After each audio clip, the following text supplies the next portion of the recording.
landed a new job. She also befriended some recently arrived people. I, 36M, didn't particularly enjoy them. They were all SJW types, professional victims, hard-bitten feminists. These ladies will scream at you for either not opening the door for them or opening it for them. Neither way is a winner either. I mostly laughed it off at first, but over the past 2 months I observed some unsettling changes in my wife. Married for 11 years, we have 2 children, 10F and 8M.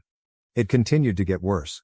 She would accuse me of all kinds of stupidity, including that I was born evil since traditionally men subjugated women.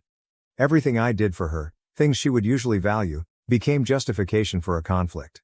It all amounted to garbage. I tried to be composed. Usually, these debates would finish with me stating something like, "I haven't done anything harmful toward you. I am only guilty of loving you." Usually it would send her murmurs, and the next day she would be back attempting the same thing with somewhat different justifications. About 5 weeks ago, I had a strong sense of things being quite wrong.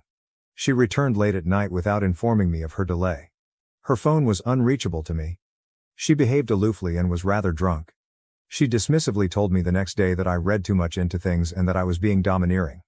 This repeated a few more times.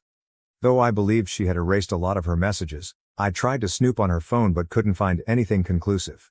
I did come across a post among one of her new acquaintances talking about how she would approach me about an open relationship. Her adultery was what my gut feeling was telling me right away. My wife mentioned in the thread she would discuss it with me on what is currently the second Monday of December. Christmas is being celebrated with my children among their grandparents. We were supposed to be joining them today. She asks me what I think of an open relationship anyway, trying to initiate this discussion during breakfast like it's simply a thought out of the blue. Fortunately, I knew how to be ready. I had already started recording. Having been reading a lot on Reddit, I understood there was absolutely no way to undo this. Getting out of this with some shred of pride and self-esteem intact was my best hoped result. From now on, my priorities are only safeguarding the kids and myself. I stayed silent, neither yelling or screaming. I entered jaw-clenched interrogation mode straightforwardly. She was all smug up until this point, but it vanished right away when she noticed my expression. Me? Who is she? She.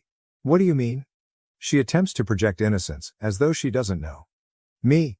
Don't treat me like an idiot if you wish to have this talk with me. At least you are sincere. Should you be dishonest, what good is this conversation for? She. What do you mean? Me? We cannot have the conversation you wish about our relationship if you lie to me right now. You seem to be hiding something, clearly. Who then is the man you fucking? She. I am not. Me. Oh my God, there's more than one. She exclaimed, me. Don't. Just avoid lying, fucking. You have simply completely undermined my faith in you. You lie, as I can tell. I divorce you or you are honest and we work through this. Right now our marriage is over. Not arguments, not debate, not nothing. Exactly divorce. Do you realize? She said, but, me, say it. Do you follow? Do you realize I would divorce you if you lie? Say it like that. Do you realize I already know a great deal? You seem to me like a book. Should I find you lying, we are off. Tell me you have an understanding. She says, I understand. She then relates to me about 2 one-night stands she went on with friends. I probe their names, whether they are married, if she wore protection, etc. Both of them are married males having children. Then she tells me she intends to pursue this since it's beneficial for her and I have no right to control her. She also tells me she intends to sleep with a colleague at work. Fuck what the fuck. I also ask about the colleague. His name is his wife's. He is married but, as she says, in an open relationship as she wants us to be in. She says she will arrange for some of her friends to see me. One of them seems to be rather keen. In actual fuck what the hell. Having seen this friend I would not touch her with a barge pole. I say to her I have little interest. She shows me the sequence to open her phone when I ask for it. I closed myself in my office while she went to the toilet. She flips out. While she was back pounding on the door, I ran recovery software on the phone for deleted stuff and came over a lot of agonizing proof. 30 minutes later, I also downloaded a spying tool from an online vendor. I handed her the phone when I got out and urged her to go. She persisted in her arguments. I mainly answered with single words. Over all of this, she hardly seemed regretful. She was ranting at me that I was behaving controlling, holding her back like men always kept women back, that I never loved her, that she had every right to do this, that she expected me to just accept this, that it wasn't a big issue, etc. I refrained from responding. I really scarcely spoke at all. I simply packed her belongings while she whirled, calling at me. I found myself at the front door, patiently waiting till she ran out of steam. She grudgingly headed to her parents' house at last. I informed her she was single now so she could do whatever she wanted as she was headed down the stairs. I could not control her anymore. In January my lawyer would be in touch. I just slammed and shut the door as she turned to answer. Later on, I observed as she talked about it among her friends. They were telling her that she deserved better than me, that there were empty threats from my side, that she was strong and demanding what she was entitled to, that I wouldn't follow through. You want to gamble? They're telling her that she could just accuse me of domestic violence if necessary frightened me greatly. One of them accused her ex-husband of abuse, then went to detail how she had screwed over him and taken everything from him. Right now, I have cameras ordered for my residence. I realize I have to log everything now. Simply said, what I was seeing defied belief. I have never, ever threatened her in whatsoever capacity. She then began massaging her AP to align. They decided to convene at a hotel. I felt somewhat shocked. I searched the internet for AP's wife. It wasn't too long. I told her everything, including the continuous hotel activities, and got her to agree to me as a friend on Facebook. She hung up grateful to me. 2 hours later I received a video from her. She confronted them when she went to the motel. From the yelling, this wasn't the first time her husband had lied. You're emptying, asshole. Are you doing this to me once more? To the young ones once more? We were done if you ever did this again, I told you, she screamed, then she entered the room and captured my wife getting ready on the side of the bed. That first time, I started to throw. The wife of the AP smacked her and cursed her out.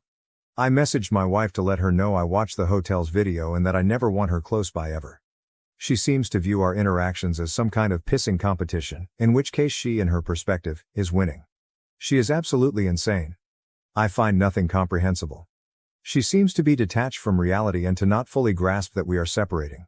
I told her relatives in the WhatsApp group of my wife that her adultery is the reason we are divorcing. Before cutting off from the gathering, I thanked them for making me welcome and part of the family. From her side, I have had a few calls and messages. I haven't read them or replied. Simply said, I lack the will for it. I told my folks everything when I phoned them. My father messaged my wife informing her she would not be welcome for Christmas. Right now I'm at my parents' place and spoke with my boss. He is allowing me time off till mid-January to straighten things out. I have been observing my wife's progressively hysterical conversations with her new acquaintances. My wife doesn't think she has lost her family, that her marriage is over, or that her AP doesn't really give a damn about her. She has messaged me a lot and even visited my parents' house requesting to be let to celebrate Christmas with us. Should she refuse to go, my father threatened to contact the police. I'm Googling divorce attorneys right now, crying my soul out. Though I believe I have been in shock, once I arrived at my parents' house the agony really hit me. Simply said, I find no logical sense to it. Reading their conversations and talking with her hurts me so much. I answered her text just twice. The first? What you say has no bearing. I don't know your name. You do not represent my wife. My wife never would have smiled while destroying my heart and soul. We are going to get divorced. You have no influence or authority to demand anything from me ever again. What you say or wish matters not to me. We are done here. The second, like I said, you are not my wife. You are not known to me. My wife would never subject our kids to the misery of growing up in a damaged household. Whichever you are, you appear to be pleased with your work. My dearest friend, my wife, was lovely, compassionate, and thoughtful. You are an abomination of self-obsessions and self-absorptions. The last message stopped the others. At times the suffering is quite intolerable. I wish none of this occurred. Though I wish I could get back with her like previously, I simply cannot do that to myself. The worst Christmas I have ever had. Though I couldn't help myself, I told the children mommy wants no more children. She wants to be with other men and knows we will divorce. They are inevitably unhappy. Luckily, I have my parents here to assist. They treat them with love and affection while I am a total wreck. Though I am not going back to her ever, I will strive to get back on my feet for the sake of my children. I wish I had waited till after Christmas so I could straightforwardly enter counseling. I immediately blurted it out when they inquired when their mother would visit. I have no idea what happened. Should I return to her, I would never be able to see myself in the mirror. Her actions clearly show unacceptably disdain and callousness. I'm gone. Simply said, I find this incomprehensible. Why should she assume she could demand anything from me right now? Is she psychologically sick or anything else? I apologize for the rambling diatribe. I simply needed to let things out. Edit, I am good with monitoring. I spoke with a friend's attorney, who is familiar with my membership comes with the phone. I own it. I'm good since my wife is using it. I own it in the subscription, so monitoring my own gear is not prohibited. Update 1. Since I last wrote, then a lot has changed. Though the fact is I've been a pitiful, crying mess since I last posted, I wish I could own it. My wife's conversations with her friends captured me in some kind of obsession. These conversations revealed a lot of crazy and nasty comments. Ultimately though, it was when my STBXW detailed in very harsh terms how her marriage and particularly her children were a burden in her life, that she had been deprived of the opportunity to be a successful woman living up to her full potential. She spoke of me, her spouse, how I was a repressive agent preventing her from leading a happy life. She lacked a lucrative profession, plenty of casual sex, etc., mostly due to her family. I broke right now. It was too much for me. I read and reread every line of every email and conversation I had over and over again for the next 30-ish hours. Looking back, she omitted any specifics about our actual burden or oppressive behavior. It was just general remarks without any references or proof.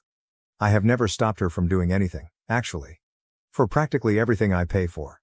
Her part-time job's minimum pay would not be sufficient for anyone.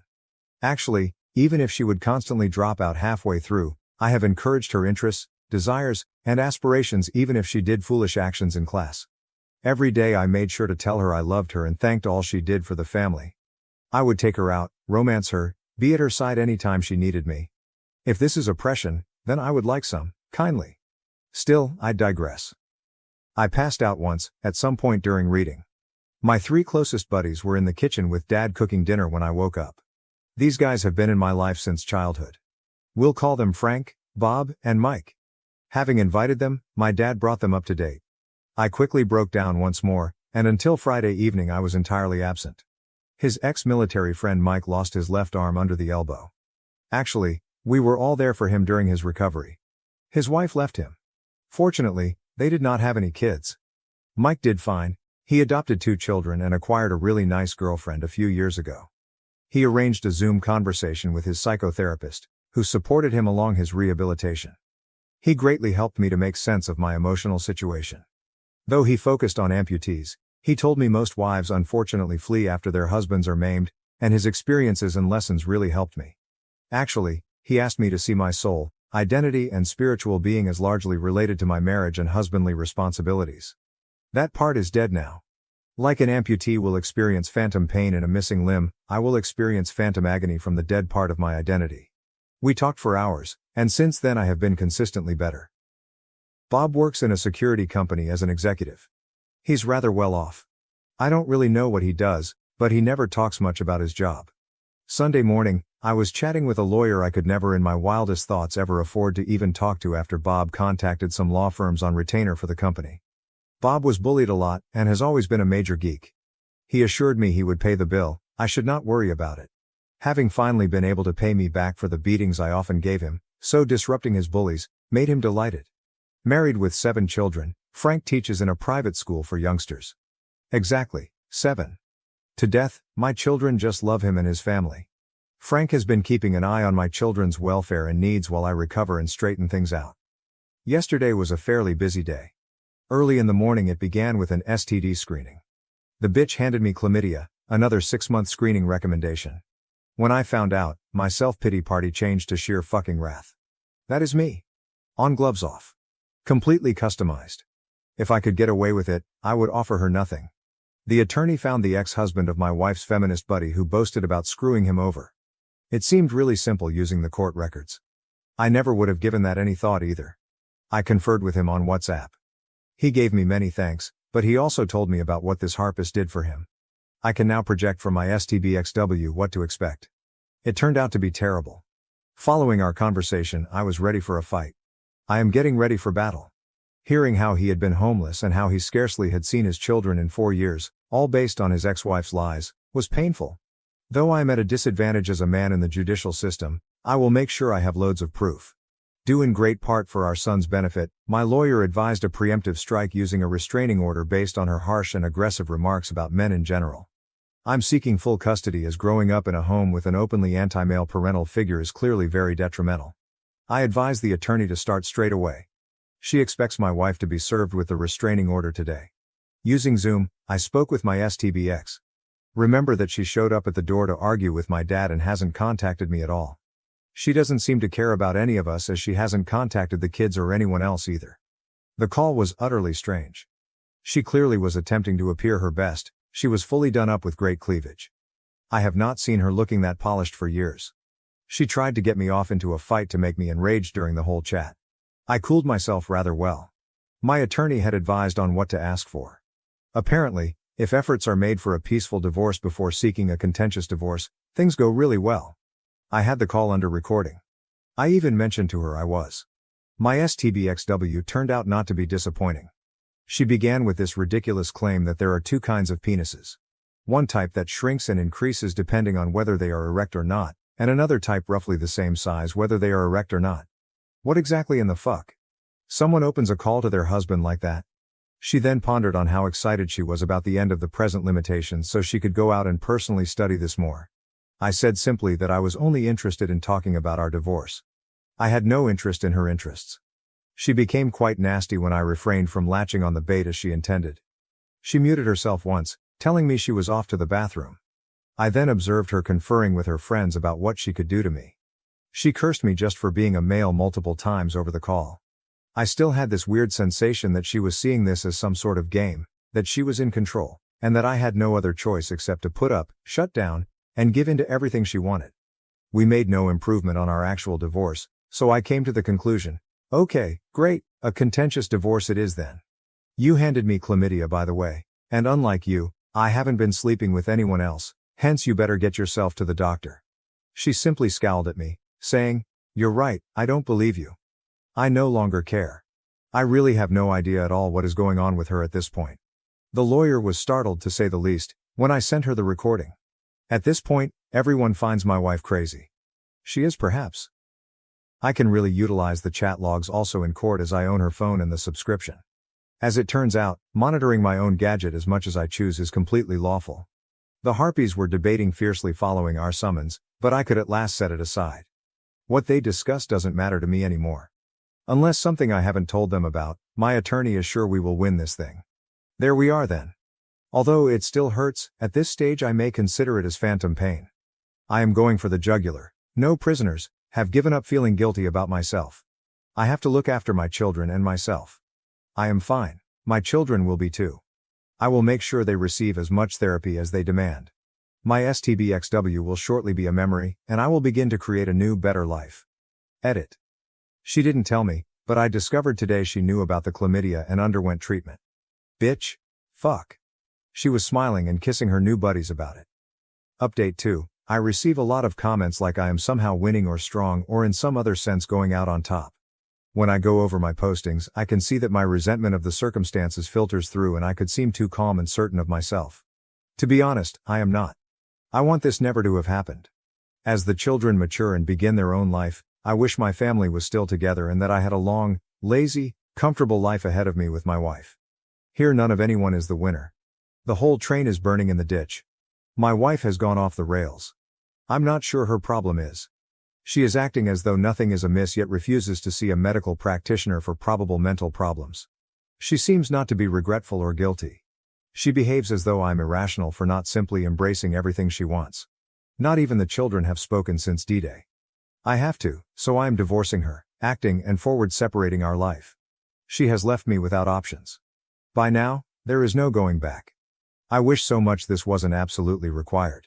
I weep myself to sleep every night for my personal loss and the knowledge that my children will now grow up in a shattered family. I can never trust her ever again. The fact that my children, in truth, no longer have a functional relationship with their mother hurts as well. From your child's perspective, why does mommy not want to see me anymore? She loves me, not sure. How the devil do you respond to that? Please let me know if anyone knows. I sure as hell don't. Every day I get up and tell myself that my heart is already shattered into so many broken pieces that it cannot ever mend. Only to be proven incorrect all day, every day. She doesn't care. My wife still doesn't know I can see her messages. She is quite sure that I would never leave her and that my response to her behavior is completely irrational. She continues to disparage me, our marriage, and our children around her acquaintances. Why she hates us so much is beyond me. None of the things she charges us of doing to her pals has come true. My attorney secured a temporary restraining order against her, as I already noted. Yesterday morning there was a hearing.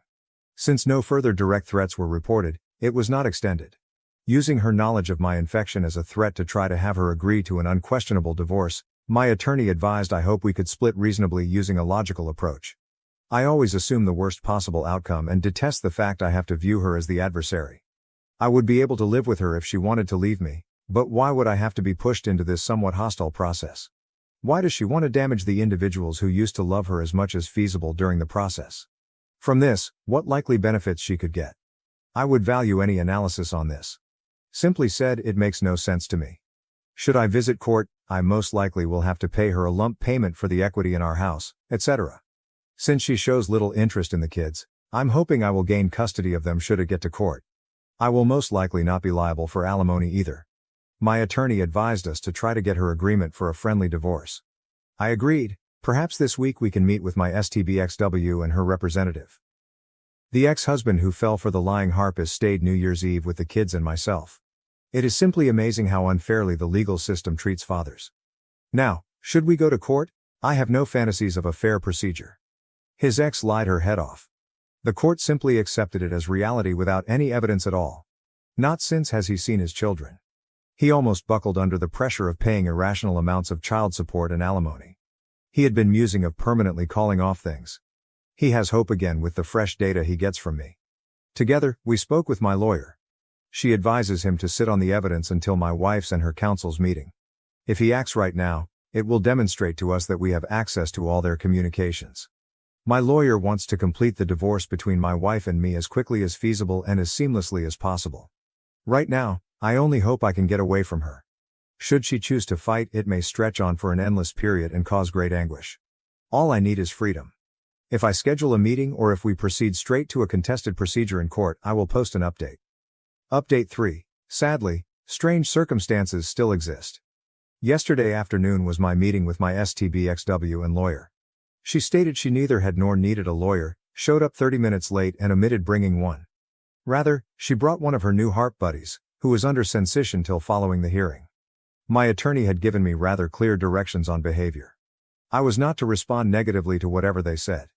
If they approached me, I was to answer in a non-confrontational way or, if at all possible, favorably. I had to keep my mouth shut entirely if my lawyer laid one or both of her hands flat on the table. So they arrived late without masks, naturally.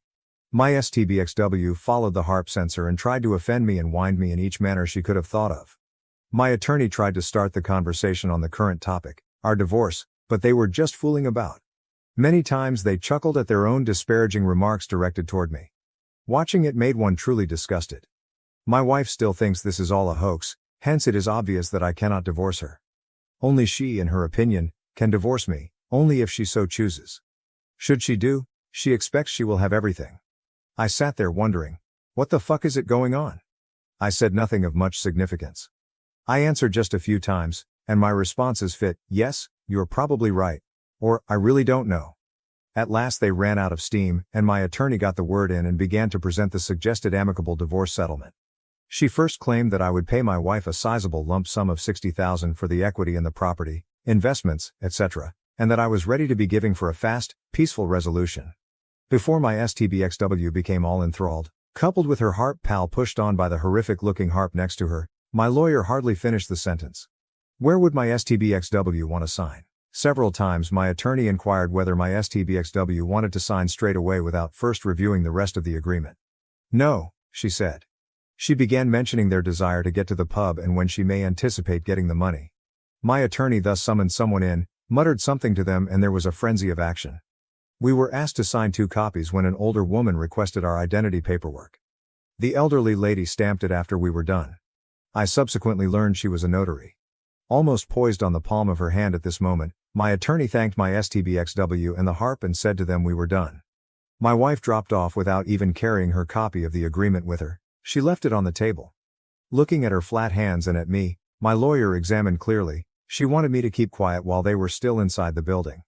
My lawyer smiled at me and said, "Congratulations," when we could see them crossing the parking lot. She then went into great detail on how this was the strangest session she had ever attended for a negotiated divorce. She informed me she will forward the copy of my STBXW to her upon a hearing before the judge or, should she obtain a lawyer requesting it. It was buried in my lawyer's drawer till then. On the surface then I seemed to be going through this divorce a lot more easily than I first imagined. My STBXW can still fight this and get legal counsel. She would try to call in every conceivable favor she could think of to get me a hearing with a judge as quickly as possible, probably by video conference, my lawyer advised me.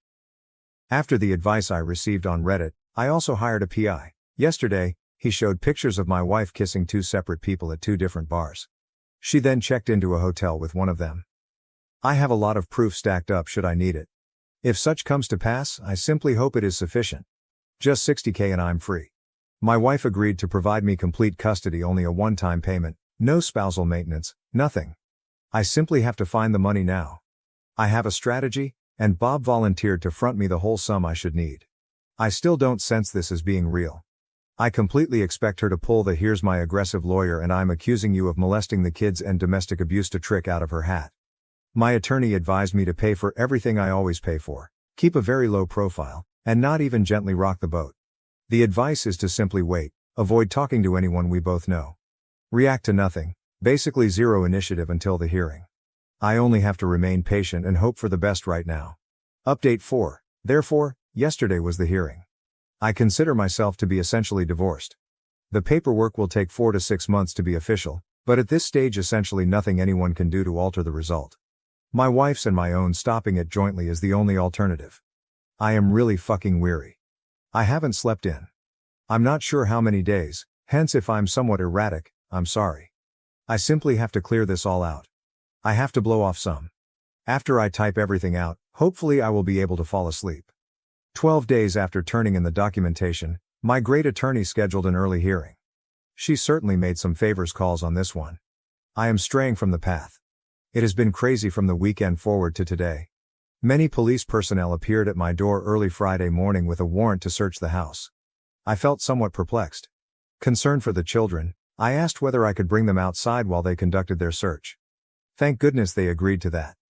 They hardly told me anything, although I did get a copy of the warrant. I was so rocked that I cannot really make any sense of it. Everybody who claimed that the behavior of my ex-wife was most likely drug-related was correct. One may say that drugs at least had a part in this. The police started utterly destroying my residence. When I phoned my attorney, she spoke with them. Unfortunately, at the time there was nothing that could be done since the warrant was current. Though I never gave it any thought at the time, I now have cameras all around in case I get falsely accused. I have sound and videos covering everything. Should I wish, I may possibly file a claim later. To be really honest, I'm not sure whether I have the will or energy for it. Perhaps I will simply mark a line over it and carry on. Then my ex and her 3 harp buddies drove my car while drunk and high, slamming into a house at great speed. I knew nothing then. They all had narcotics in and on their bodies, they were all intoxicated and they all were detained. The crash treated them really roughly. The passenger seat occupant is in critical condition. They have no idea whether she will even make it. Let us call her Henrietta, the lead harpist who boasted about lying about her ex-husband in court and screwing over. Let us call her ex-husband Henry. I now live somewhat close to him. Thank goodness the search turned up nothing. I said that my ex moves with her parents. She no longer resides here. I have no idea what she is doing. No, I never let Henrietta use my car, etc. I simply collapsed when I returned to the house. Everything was absolutely destroyed. I suppose it was just the last straw. I could only think of calling my dad, who brought the kids and me home to remain with my mother. While I was crying on the back porch, eating my mom's incredible comfort food, feeling bad about myself, my dad gathered a huge gathering including 26 friends and family. They restored and cleaned my house totally. They cleaned every room, including clothes, dishes, furniture, even the walls and ceiling. Never has it been this tidy. They even corrected all the minor issues, such wobbly door hinges, etc. I simply couldn't fathom they would treat me in such a manner. How I can ever pay them back is unknown. Thanks to my friends and family, during the weekend I went from feeling suicidal to really good. Henrietta's residence revealed more drugs, and her partner was absent, no babysitter either, just the kids alone. CPS picked the children, and on Saturday Henry was granted temporary emergency custody after showing the judge the chat logs together with evidence of abandonment and drug heaps. He was granted custody really easily. Henry has scarcely seen his children for the past 5 years. He is over the moon delighted. He had been gathering funds to fight Henrietta in court at the time. He still has to visit court to finalize things, but right now the chances are really favorable. Everyone believes Henrietta will have to serve time. If her companion misses it, most likely it will be serious time. Henry will next try for recompense for all the bullshit Henrietta put him through and child support. Though he isn't expecting much on this, to be honest I believe he doesn't want to waste his time battling in court. He wants to be with his children to see to it they lead happy lives. Henrietta has been somewhat negligent toward them, quite obviously. Bob has been fantastic and arranged Henry's renting flat through a buddy. I now understand that concerning Bob's personal or professional life, I know absolutely nothing. I am going to correct that. Still, I find myself off course once more. Driven off the road and into a house, Henrietta was behind the wheel. They were all somewhat damaged, and given the circumstances, the drugs and the alcohol, search warrants were issued for everyone's house. My ex still uses my house as her residence. I made the decision on Sunday to sell this house and start living far away immediately. I fear this will most likely recur. She called me on Sunday from her parents. Their residence underwent search as well. Saturday they visited their daughter in jail, and they no longer believe anything she says to them. Long story short, she has been lying to them about everything. They came over to discuss on Sunday. She told them she was staying with me and that we were trying to work things out. The evenings she has been out partying and cheating. They knew nothing about what she had done to the kids or herself or what was really happening. She admitted she cheated, but she basically told them it was a one-time intoxicated error. My wife contacted me Monday trying to convince me to post bail. Her parents have already told her no. It is $15,000. Following our conversation, my attorney created some documentation declaring that the bond is deducted from the settlement until she shows up for court and it is released. Her mother was listed in the agreement as the caretaker of the leftover sum. My lawyer wanted me to get my wife out as she wanted her to have no justification for skipping the hearing. My ex signed as she had no options. Monday afternoon she was let go. Her parents tell me she refused to follow their criteria for her to continue living there, terms like ceasing drugs, committing to rehab, adopting an open everything policy, abandoning the bad pals, etc. She supposedly left their residence Tuesday to hang around with some of her new buddies. She missed the hearing. After presenting the judge everything, including the incidents over the weekend, I will have complete custody. The agreement we signed guides the settlement. Just 30 minutes, it was quick. Although it will take 4 to 6 months to pass the paper mill, this is actually done. Not really much can be done to stop this now. That takes us to now. I couldn't seem to go to sleep. Everyone was praising me and acting as though I had a significant triumph, but sure as hell doesn't feel like I won anything. Right now, this is only suffering. I still find great love for my wife. I am sure it is over and that there is no going back. She was my best friend. My soulmate up until lately. And even if I feel my love for her has been fatally damaged, it still aches like a motherfucker. In this there are no winners. I lose, so does my wife. My children lose. Not really have the words. I feel as though I should be celebrating that I lost both of my legs, yet since I acted, one of my legs could have been cut below the knee while the other remained cut above. It seems almost like that when people compliment me. Like they are praising me for saving half a kneecap while losing both of my legs. I thus cannot really sleep, and when I do I am caught in horrible dreams that rouse me covered in cold perspiration.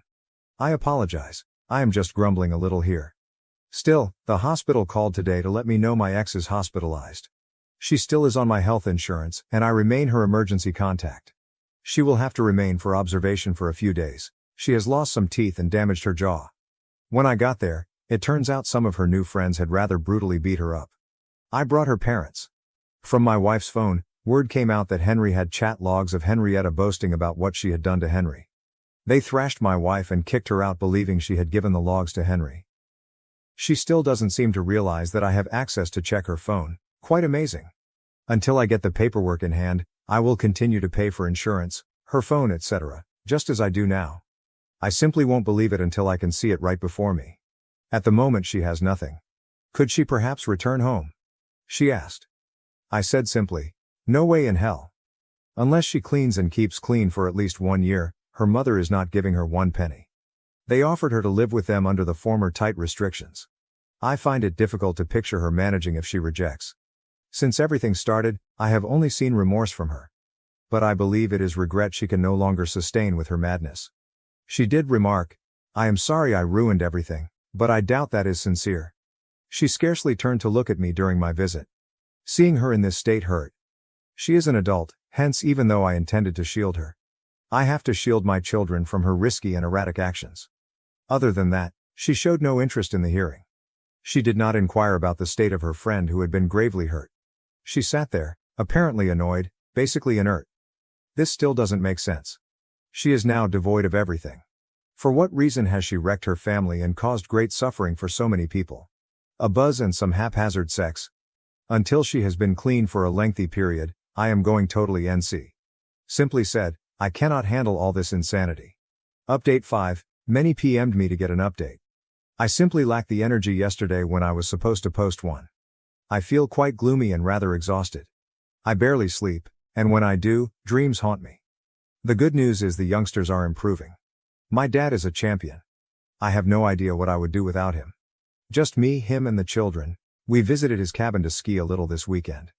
It was fantastic. I hardly contacted my ex at all. I did speak with one of her harpist friends, the one in critical state. She woke up, but she looked absolutely horrible. Her nurse told me she was depressed since no one had cared to check up on her while she was there. They had just turned away from her, after getting in touch with her relatives. I asked the nurse if I may speak with her. I am concerned the person who beat up my ex will come for me and the kids, so she consented. Although I know I shouldn't, I thought I should find out from her what had transpired since my wife started working with them. She asked me first whether I wanted a BJ for $20, so that was not very embarrassing. Instead, I gave her $50 in return for information. Every one of the Harp Pals is a serious drug user, addicts. Against the wishes of the other two, Henrietta brought my wife into their group and persuaded her to do drugs and party with them. To pay for narcotics, they sold sex favors. The main one is Henrietta. Though as she said, it's all bullshit to protect our own imagined egos. They all advocate this strong feminist, my own body approach. We truly prostitute themselves for money to get drugs. First, my wife bought into them, and it didn't take long before she developed an addiction like the rest of them. She started selling sex to pay for drugs once she became hooked. Hearing that the person you loved more than anything to feed her drug addiction is not easy. She desired money, hence it makes sense. From what she tells me, meth is mostly involved now. She has stolen, cheated, mistreated and lied to everyone in her life, hence nobody visits her. Nobody wants anything to do with her. She told me, devoid of even a blink, how depressed she felt about surviving. She looks like walking death without cosmetics and hopes nothing for the future. It hurt. Listening to her broke me. I shed a lot of tears for my wife's benefit. I'm not excusing her. She lost since she chose to play with this boy. She shall now pay the cost. I'll go back to her later. She also told me everything about the guys that beat up my ex-wife. Death threats, resistance to arrest, drug possession, prostitution, drug trafficking, child abuse and neglect, DUI, property damage, and auto theft have been charges Henrietta has been assigned. She will most likely go away for a while, at least, I hope she will, as her flight risk has been denied bail. I want to thank all of you who contacted with expertise handling addicts before I begin. Many cautioned me that given the walls closing in, my ex might attempt suicide now. She tried to purposefully OD, and you were right. I had before spoken with her father the great possibility she would have to attempt something. We agreed to keep a close eye on her. Fortunately, she still does not know I have live data from her cell. Saturday we were in the cabin, and I received a message from her that seemed to be a suicide note. She told me about the addiction, the prostitution, how she let everyone down, that she would do the only thing she could, etc. I got her whereabouts as I had the mobile monitor and quickly phoned her dad. Her father raced outside and discovered her comatose on a park seat. She was driven straight to the hospital and pumped. She was rather hypothermic as well. Imagine what would have occurred had he come just a bit later. I shudder. For now they have her on methadone. She can no longer refuse treatment as her father has effectively been declared her guardian. She will undergo a sedated detox. Her father had her forcefully taken to a rehab clinic. I'm not sure when, but most likely this week her father was hired for her abandonment of her children, not for her OD. Giving up your children seems to show that you are not logical, but trying to stop is acceptable. Still, she will receive therapy as fortunately I have not had an opportunity to terminate her life insurance yet. Long as my ex isn't told that I am, I have volunteered my ex-FIL to assist with the finances. The individuals who beat up my wife made me rather afraid as they might come after the children and me. Recall, Henry showed in court conversation logs he thought my wife had sent him. Henry agreed to rectify this once I spoke with him since he gained from the revelation. I'm not sure whether I mentioned this, but Henry is an enraged manly meat mountain. He grew up on a farm lugging goods since he was a small child, hence he resembles Hulk and could split the typical guy in half. Let's just say he is somewhat terrifying if you do not know him. He bends down walking through doors, has a crew cut, and some facial scars. Actually, he is incredibly soft, patient, and compassionate. Though for him it's a last choice, I don't doubt he will use force if he thinks it necessary. Still, he visited the boys' residence, a true way-hole by the means. He grabbed the two guys by the neck and informed them that Henrietta had given him the chat logs and that since they hurt someone they knew, they had a choice to make: go with him to the police and confess everything related with the assault, or face him right there and expect some very severe permanent injuries if they chose option 2. He let them know he was rather optimistic they would go with option 2. Apparently, they lacked quick enough access to the police. Obviously, I am not bothered about them anymore. I will shortly be moving after finding a new apartment. Bob once more came through. I am somewhat depressed overall. This is weighty on my spirit. My friends and family keep me going. I know I have to be strong for the kids. For my ex, my heart hurts despite all. Although I still love her, I know we cannot get back together, hence I am not regretful of marrying her. She is not the person she once was, and there is simply too much hurt between us. Before all the suffering lately, we led quite a wonderful life. Without her, I would not have my children. I would not give them up for anything either. I know it will hurt for a long time.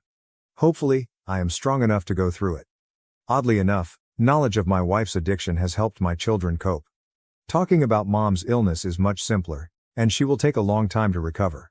She still loves them, etc., etc. Right now I am exhausted and depressed. We are going to watch Madagascar 3. Henry is here with his kids. I am working to create as many wonderful fresh memories as I can. Henry is doing the same. His and my children now seem to be doing far better. We'll be good, I believe.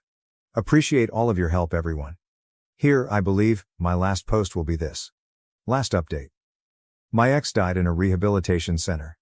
She must have taken the medications while there somehow, but nobody really knows how she acquired them. One physician conjectures that she ingested anything like a bag and that it exploded. I will not be answering comments or posting going forward. I appreciate all of the useful comments and ideas you supplied. I discovered that a student used sign language to discuss breaking into my home and had been emotionally and sexually assaulted.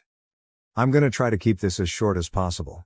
I'm not sure if this is the right place for this story, but I need to tell someone this story. English is not my first language. I'm an art teacher in the Netherlands. I have an amazing class with 21 kids. The majority of them are really sweet, but there's this one kid, let's call her Jane. She has autism and she seems to like me a little too much. She would do her best to be extra nice to me and would defend me whenever one of her other classmates weren't listening or being rude. As far as I know, she doesn't do this with her other teachers. She has a friend group of about 3 others which she always sits with, and whenever they talk there is always one of them that looks at me. It gives me the feeling that they are talking about me, which is kinda creepy, but I guess as a teacher you can expect it. I have always kind of got the feeling that Jane likes me. For Valentine's Day she bought a rose for me. Anonymous, but I know it was her because of the handwriting on the card. On Monday, she was always earlier to class than the rest, 5 minutes earlier than class started, and she would be slow with making her work on purpose so she could stay after class with me. She would also always tell me stories about things at home that she doesn't like about her family and other stuff. She would also very often come into class with bruises and other injuries, but that might be for another story, and she would just be overly nice to me.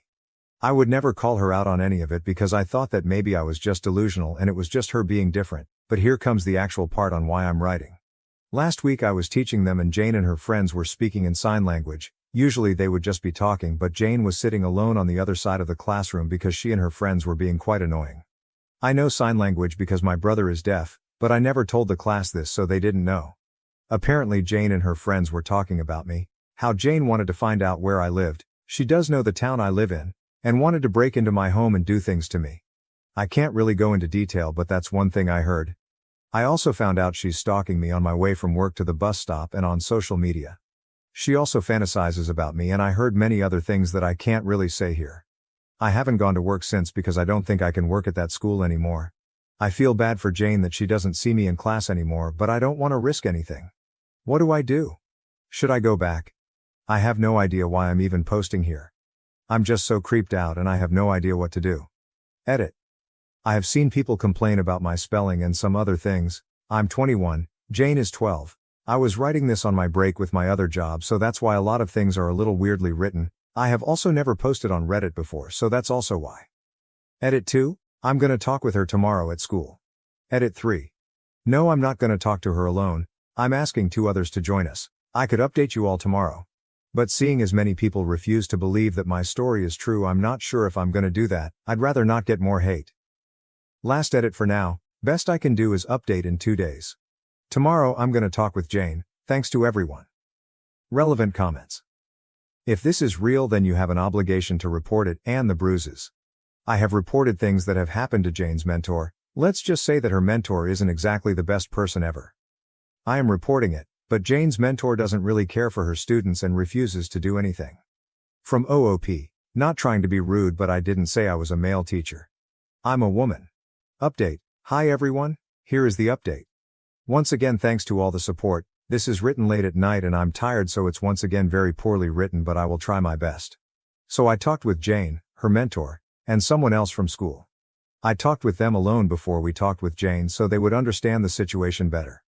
Jane's mentor was the one to talk the most because I wasn't sure what to say, but when Jane's mentor, let's just call her Maya, asked why Jane did all of this, Jane started crying and didn't want to talk anymore. Maya wanted me to leave because she believed Jane didn't want to talk because I was there, so I left. A little bit later I was called by Maya. She wanted me to come and talk about what happened and what Jane told her. Like a lot of you already thought, Jane had a rough time at home and was indeed being abused, not physically by her parents but emotionally. Her parents constantly favored her younger sisters over her and, in Jane's words, don't care about her. Her older sister would regularly bring multiple boys home while babysitting Jane and her sisters, which is probably one of the things Jane learned about sexual stuff. A lot of others in the comments thought Jane was being sexually abused at home, but that's not what is going on. Jane told Maya that her other classmate, Luca, editor's note, I chose a gender-neutral name as we do not know anything else about this person, who is 2 years older, due to having to repeat a year, sexually abuses Jane. Jane says that Luca claims that this is what love is, and that's why Jane thought that it was okay to say those things about me because she loves me. Jane explained to Maya that she didn't mean it like that and that she wouldn't want to hurt me. Apparently Jane had the feeling that she was in love with me and told this to her friends. They taught her that the things she said, like stalking me and potentially breaking into my house, are part of being in love, and that's why she did it. I saw another comment saying that Jane acts like this towards me because I'm one of the few nice people in her life. I'm not sure. Jane did not say anything that would prove that, although I think that's probably what's going on and that's why she thinks she's in love with me. I really can't think of any other reason why a 12-year-old would like me. This is all I know now. All happened today. Although I don't think I'm gonna get more updates on the situation. Maya is, like I mentioned in a comment, not one of the best people ever. So I doubt she will involve me further, but if everything Jane says is true, I hope she gets some help and possibly a new home.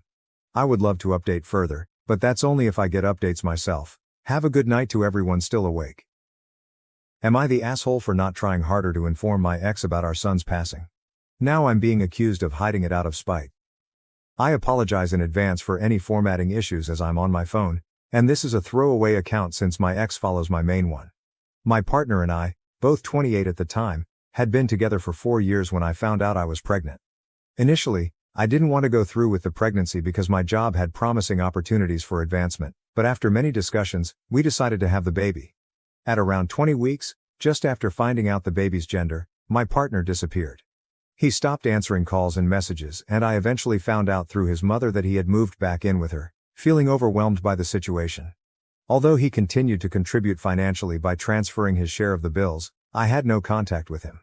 I even tried visiting him, but there was no response.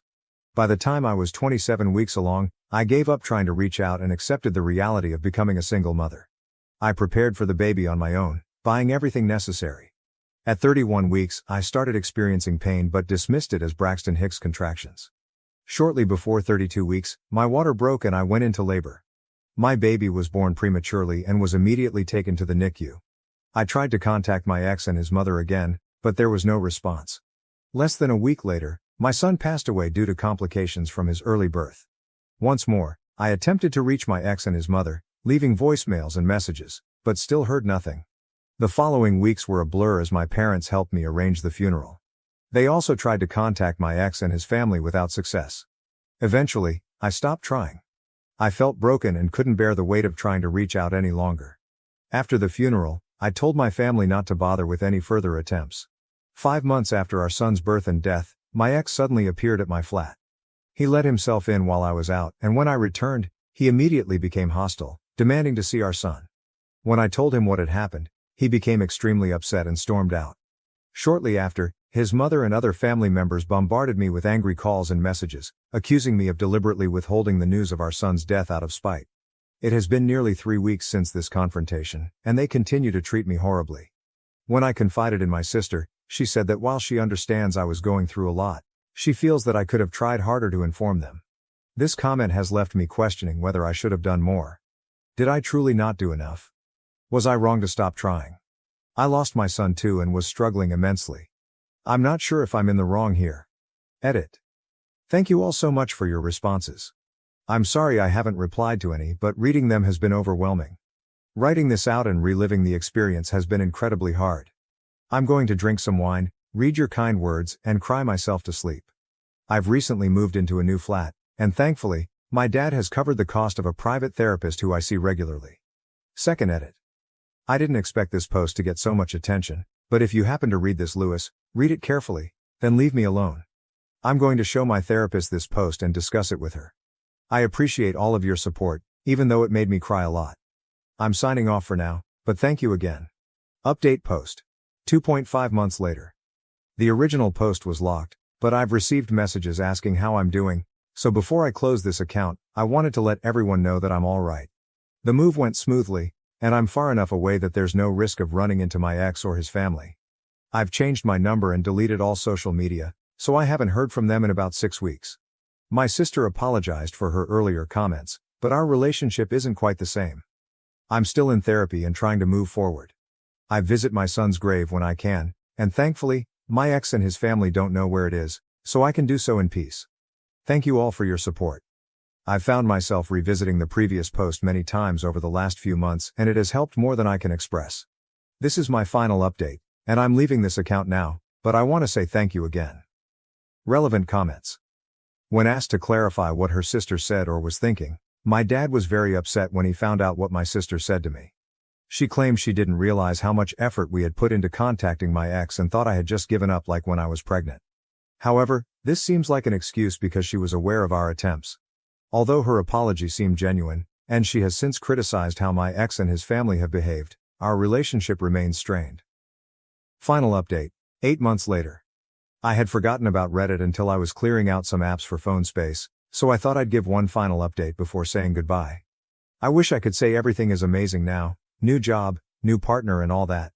But it's nothing quite that exciting. I moved into my new flat last year and it's nice, though I had forgotten how expensive it is to live alone. I'm managing though. I did get a new job, similar pay and role to the old one, but my ex doesn't know where it is. There was no dramatic encounter or anything. I just wanted a fresh start along with my new home. As for dating, I haven't felt ready to get back into it yet. I'm taking things one step at a time. My relationship with my sister remains limited, LC. Although she apologized for what she said, I still feel hurt, especially knowing she occasionally still talks to my ex. It's not some dramatic revelation. She just chats with him if they bump into each other, but it still stings after everything that happened. I'm still in therapy and even doubled the length of my sessions around the 1-year anniversary of my son's passing. Thankfully, my ex didn't show up at his grave when I visited, or at least not when I was there. That visit was incredibly painful, and I spent several days afterward just crying and drinking. It was a tough time. My dad has been my rock throughout all of this. I'm still paying him back for all the support he's given me, though he waves it off whenever I mention it. We've developed a lovely Sunday morning routine of drinking tea, catching up and maybe watching some F1 together. It's simple, but it means the world to me. Overall, life is calm, which is a relief. No drama, no contact from my ex or his family, and no major life changes, just one foot in front of the other.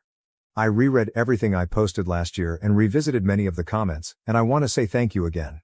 I was in a really dark place, and it was hard to see that I wasn't the villain in this story. A mix of therapy and all the comments helped me come to terms with that. So thank you all. This is my final goodbye. Take care, everyone. Adoptive parents kicked me out at 17 for getting pregnant and refusing to keep my baby. 20 years later, their biological son reached out to me.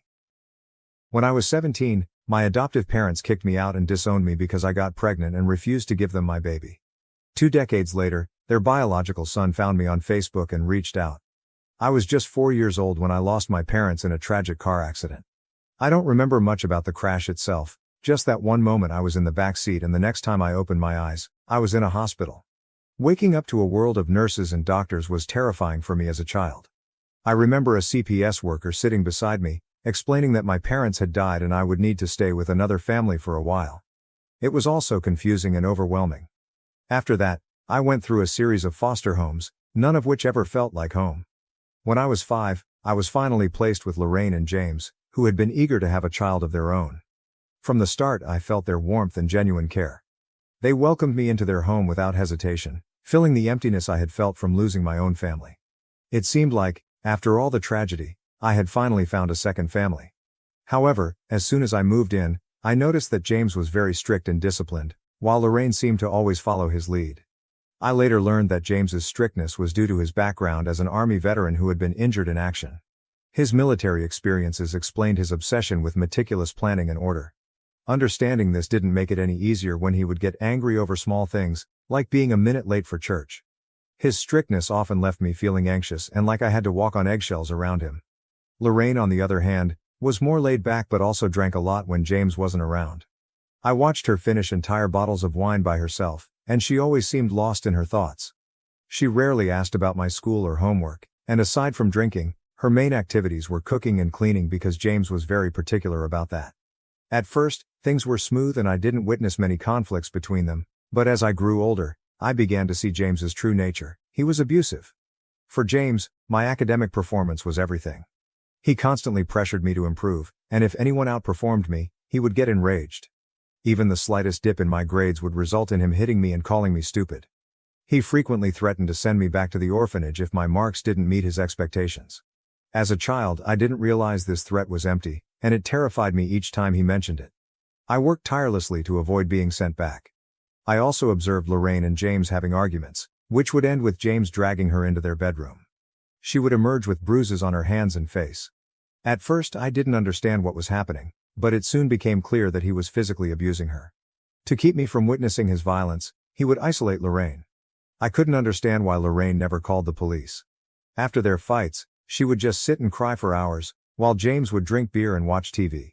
Realizing James's abusive nature made me fear being alone with him or doing anything that might upset him. But as anyone who has lived in an abusive environment knows, abusers will find any excuse to lash out.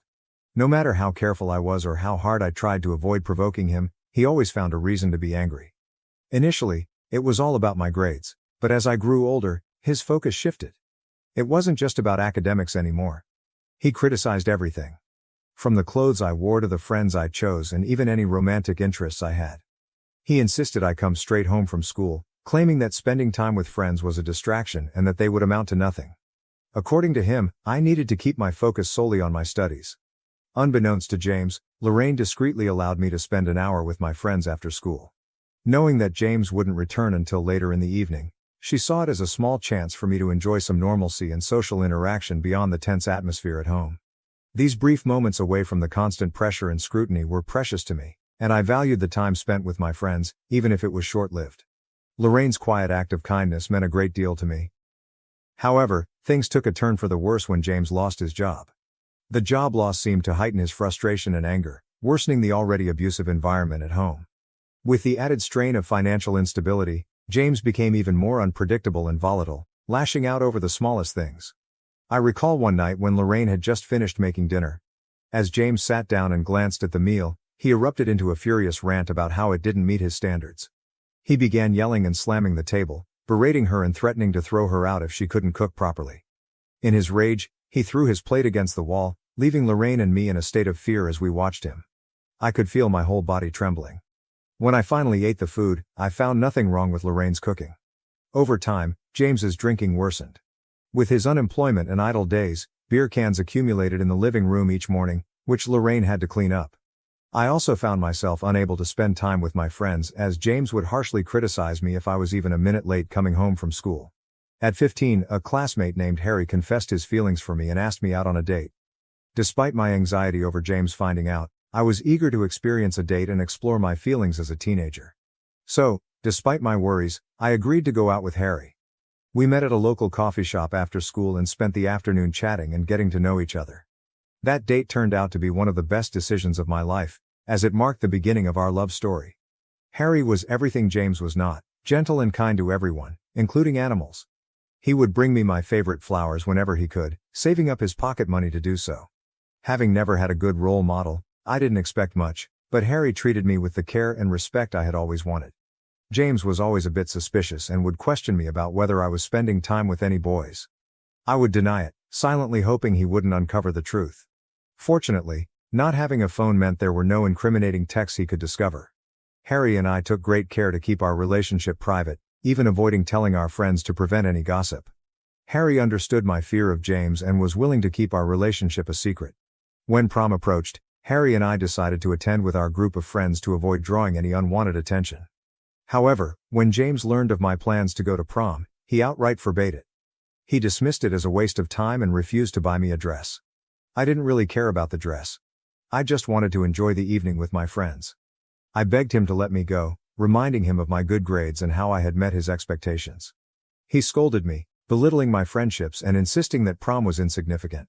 Lorraine disagreed and argued with James, believing there was no reason for me to stay home while my peers enjoyed themselves. James insisted that teenagers lacked a sense of right and wrong and that he wouldn't allow me to go out simply to have fun when I could stay home and be safe. Despite my pleas and attempts to explain how important this event was to me, he remained resolute, dismissing my feelings as trivial. He even threatened to lock me out if I tried to sneak out for prom. On the night of the dance, I was the only one who stayed behind, spending the evening crying alone in my room. I was growing increasingly weary of living with James. After high school, it became even harder to see Harry since I wasn't allowed out and didn't have a phone. I asked James for a phone, but he insisted I didn't need one at my age. I argued that I'd be going to college and that everyone had a phone, but he said I'd have to buy one myself if I wanted it. That's when I decided to get a part-time job. Though the pay was modest, it allowed me to earn some money and gain a bit of independence. It also meant I could spend time with Harry without James finding out, using work as an excuse while I met up with him. Eventually, I received the incredible news that I had been accepted into an Ivy League university with a full scholarship. This was a significant accomplishment, as no one from my town had ever achieved it before. James took it upon himself to brag about my success to anyone who would listen, proclaiming how proud he was of me. Despite his constant boasting, he never actually congratulated me personally. Instead, acting as though my achievement was a reflection of his own success. After receiving my college acceptance, I felt an enormous sense of relief. At last, James had nothing to complain about, as I had fulfilled his greatest dream by securing a spot in a prestigious college with a scholarship. With my job and academic success, he couldn't label me as lazy anymore. His newfound satisfaction led him to agree to buy me a phone and allowed me to use the money I earned from work for college expenses. He even permitted me to hang out with my friends after work. For the first time, I felt like I could enjoy life a bit, just like everyone else. Harry and I knew we'd be separated when we went to college, but we promised to meet up whenever we could. Our intimacy was careful and limited, with both of us taking precautions. A couple of weeks later, I began experiencing unusual symptoms that resembled those of my period, but without actually having it. Being perceptive, I sensed something was wrong with my body, and I found myself craving food at odd hours. Panicking, I told Harry that I needed to take a pregnancy test, and he agreed. I took 3 tests, all of which came back positive. The shock was overwhelming, and I collapsed on the floor, crying uncontrollably. It felt like I was living through one of my worst nightmares. Harry tried to comfort me, but I was trembling with fear. I knew that if James discovered I was pregnant, especially right before college, he would react with unimaginable anger. Harry reassured me that the decision was entirely mine and that he would support me no matter what. He suggested talking to his parents first and then approaching James together to prevent any violent reactions. Given my difficult home situation, Harry was genuinely concerned for my safety. His parents were incredibly understanding. His mother embraced me and comforted me, saying that such things happen to many people and not to worry too much. They agreed to come to my place to help break the news to James. When Lorraine and James were informed of the pregnancy, they were utterly shocked. Lorraine asked me twice if I was certain, and I confirmed with the results from multiple tests. James, however, erupted in anger, accusing me of being a product of his reluctance to adopt children from strangers, citing their unpredictable nature. He hurled a barrage of insults at me, claiming I had ruined my life. Harry's parents tried to calm James down, but he directed his fury at them, blaming them for the situation and appearing ready to physically confront Harry, who sat quietly in the corner. Overcome with emotion, I started crying and told James that I wasn't planning to keep the baby, so he had nothing to worry about. I assured him that everything could return to normal, and I would still go to college as planned. At that point, Lorraine asked to speak with James privately. They left the room while I sat there, crying and anxiously fidgeting. Harry's parents looked at me with sympathy. When Lorraine and James returned, Lorraine's words struck me like a tidal wave. She proposed that we didn't necessarily have to give up the baby, suggesting that I could carry the pregnancy to term and then transfer my parental rights to them. I sat there in stunned silence as Lorraine stressed that the child was a gift from God and urged us not to consider other options. James supported Lorraine's view, suggesting that this arrangement would be ideal, especially since Lorraine was already pregnant herself. His words left me completely bewildered, and I struggled to grasp what he was proposing. James revealed that Lorraine had only recently discovered her pregnancy and had kept it private while processing the news. With my own pregnancy, they now saw an opportunity to raise both children together as siblings. The shock of their suggestion left me speechless, grappling with the gravity of their proposal and the unexpected turn of events. Harry's parents were equally stunned and quickly expressed their disapproval. However, James interrupted, asserting that the decision was not theirs to make and looked at me expectantly, waiting for my response. Overwhelmed with anxiety, I knew deep down that I couldn't agree to Lorraine and James's proposal. The idea of giving up my child to be raised in an environment reminiscent of my own troubled upbringing was unbearable. Although Lorraine had shown herself to be a caring mother in many ways, I couldn't ignore the fact that she couldn't shield herself from James's behavior, let alone ensure my child's safety. The thought of subjecting my unborn child to the same uncertainty and potential danger was unacceptable. While I cherished the thought of becoming a mother one day, I knew the timing and circumstances were far from ideal. I couldn't bring a child into the world under these conditions, knowing I couldn't guarantee their safety and well-being. I firmly told James that, although I was glad to be gaining a sibling soon, I couldn't proceed with the pregnancy. I was neither mentally nor physically strong enough to handle it. The idea of watching my child grow up with Lorraine and James, while pretending they were just a sibling, was inconceivable. Living a lie and denying my child the truth about their parentage was something I simply couldn't endure. When I shared my decision, Lorraine broke down in tears, expressing her disappointment that I couldn't do this for her despite all the sacrifices she had made for me. James, visibly enraged, got up and began pacing the room. I tried to explain my stance, but they refused to understand. Harry's mother stepped in, supporting my choice and offering to arrange an appointment with a gynecologist to move forward with the procedure. Lorraine's crying intensified, and James started shouting, asking if I was satisfied now that I was causing her so much pain. He then demanded that I pack my things and leave the house.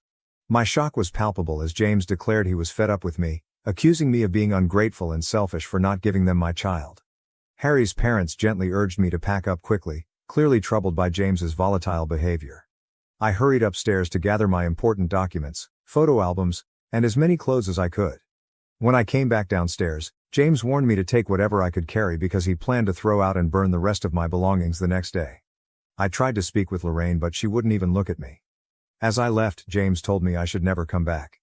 I was bewildered and heartbroken, unable to understand what I had done to warrant such ruthless rejection. Harry and his parents generously offered me a place to stay, and I returned to their home. The following days were a blur as they took me to the gynecologist, where we scheduled the necessary procedure. It was a difficult decision for both me and Harry, but given the circumstances, we knew it was the best choice for our future. After the procedure, I spent a few days recovering with Harry by my side, offering unwavering support. He and his parents were incredibly kind and did everything they could to help me through this challenging time. Throughout this ordeal, James and Lorraine never reached out to me.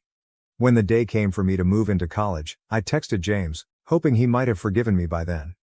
Instead, he responded with harsh words, calling me a failure and a disappointment and accusing me of turning into a prostitute. He said he didn't want his biological child to end up like me. His cruel message cut me deeply, and I cried for hours. They had been the only parents I knew, and now, with their own children on the way, they had severed ties with me. My college years were challenging but ultimately rewarding. I juggled a part-time job with my studies, working hard to maintain my grades. It was tough, but I was determined to succeed. Fortunately, Harry kept his promise and supported me throughout. He would visit me at college whenever he could, and his constant encouragement helped me through the rough patches. During holidays, his parents often invited me to spend time with them, and they began to feel like family to me. I graduated with honors, achieving the distinction of KL, and Harry and his parents were there to celebrate my graduation. I secured a good job in my field, and it was a proud moment knowing all my hard work had paid off. Harry and I eventually moved in together, and our relationship grew stronger with time. We supported each other through life's ups and downs, and after several years, we decided to get married. Our wedding was a beautiful celebration of our love and commitment, surrounded by our closest friends and family. I didn't even consider inviting James and Lorraine to the wedding. As a married couple, Harry and I have continued to build our life together. Recently, we took a significant step by buying a new house and renting out our old one.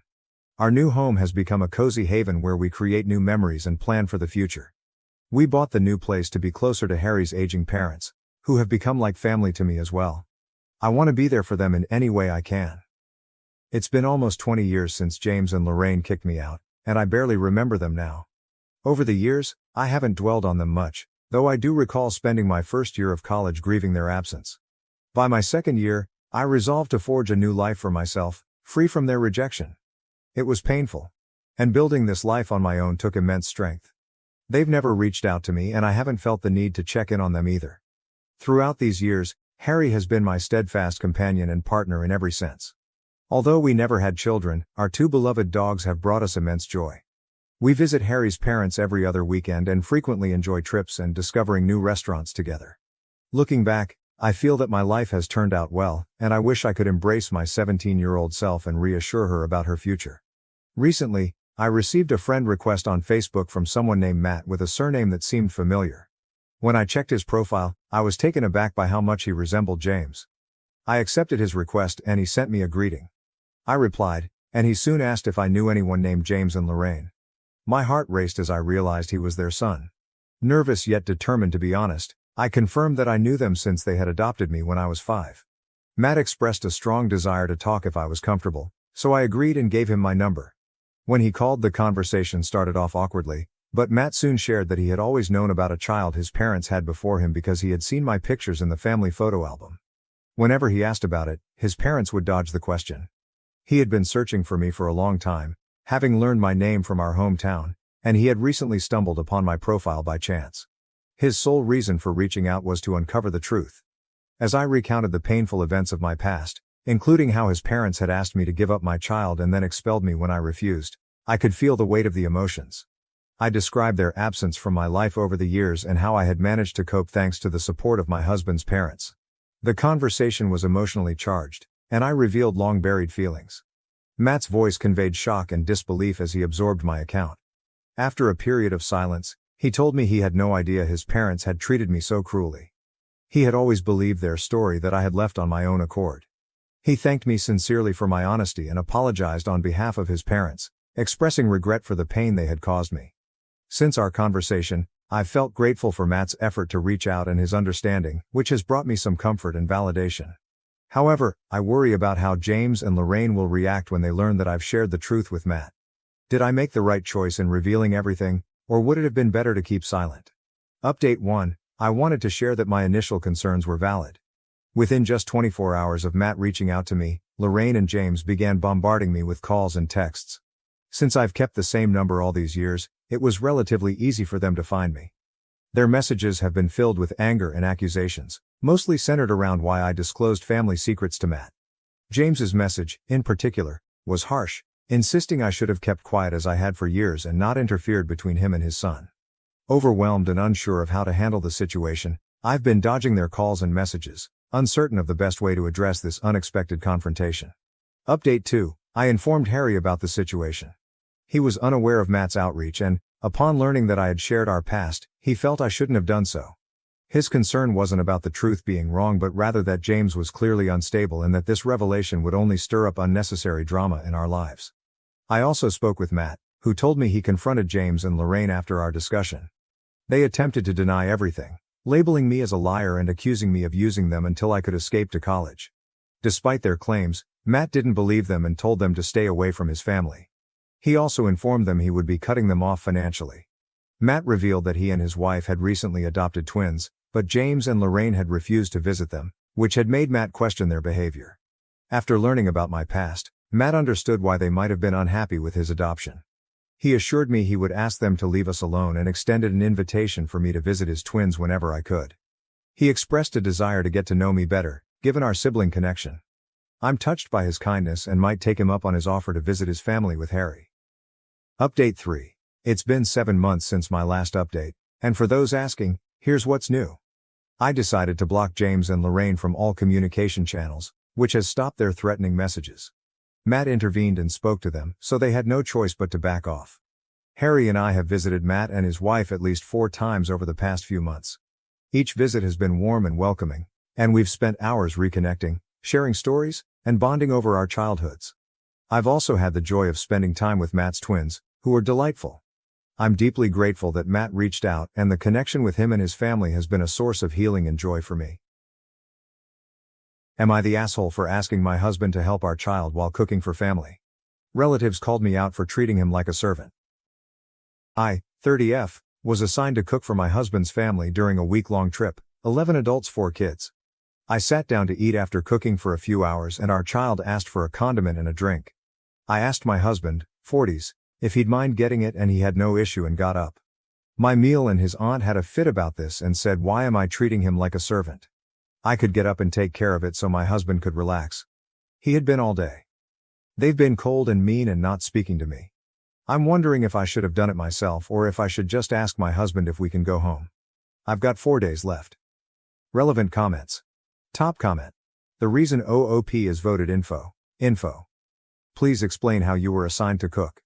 Nobody except my supervisor assigns me to do anything, and I still have the option of saying no, though there could be consequences. In what way were you making your husband do anything? He could have said, no. OP, sorry I tried to make the post short. His aunt rented an Airbnb. We paid it back.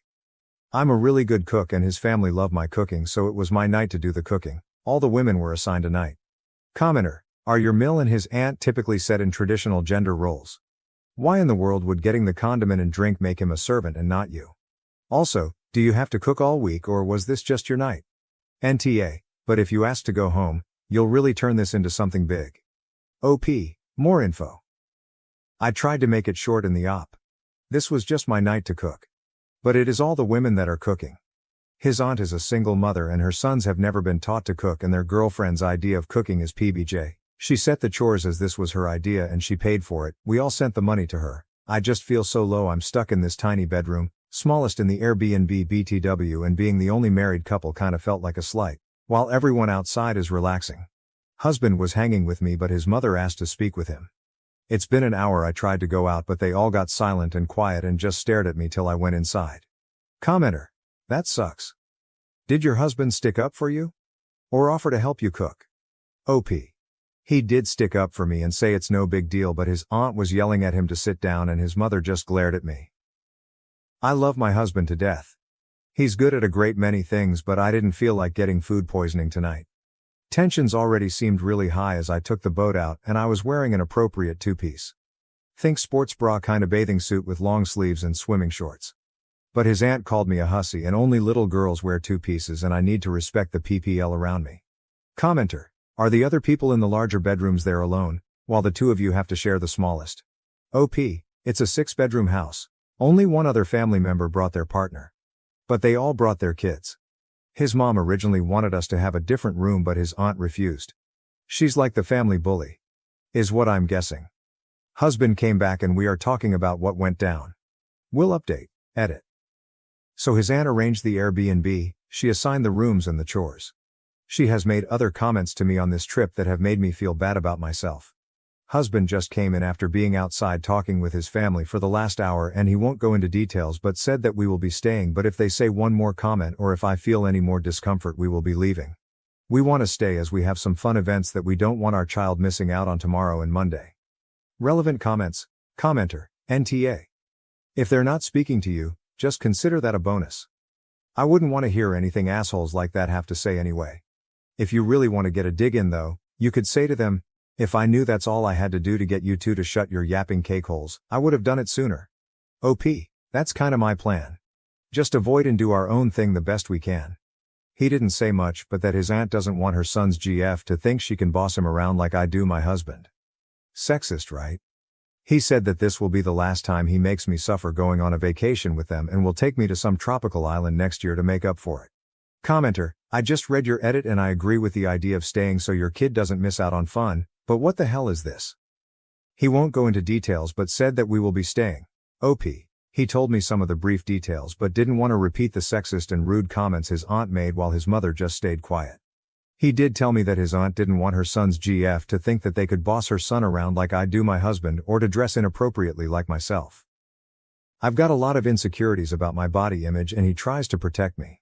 I'm 5'2", 110 pounds and worked hard to lose a lot of baby weight, so I was proud and thought wearing an appropriate, very covered, two-piece would be okay. I was called a hussy. Update. So this morning while getting ready the cousin's GF came and spoke to me and said that what they said was completely wrong and disrespectful and that she doesn't believe what they said about me. Made me very happy. Anyway, as we were heading out to go hiking, his aunt couldn't help herself, I guess, and said at least I don't look like I belong on a pole like I did yesterday. My 5-year-old yelled at her and said to stop being mean to my mommy before we could say anything. My husband had a few choice words for her in front of everyone. So anyway, we are driving home. Relevant comments. Commenter. So what treats will the kiddo be getting for defending mom? Seems like you're doing a good job there and have good backup from your spouse. OP. We are taking him out to his favorite restaurant for dinner once we get back into town and to his favorite ice cream shop to have a sundae. My husband really went for the kill after his aunt's comment cause I was lacing up my hiking boots. He had our son go up to the room and get his bag and bent down to help lace up my boot for me. He then told his aunt that I am his partner, not his maid or servant, and that she was a jealous witch that attacks me because she wishes she looked as good as I did, and that he was lucky to have a hard-working wife and mother to his child who also looked amazing.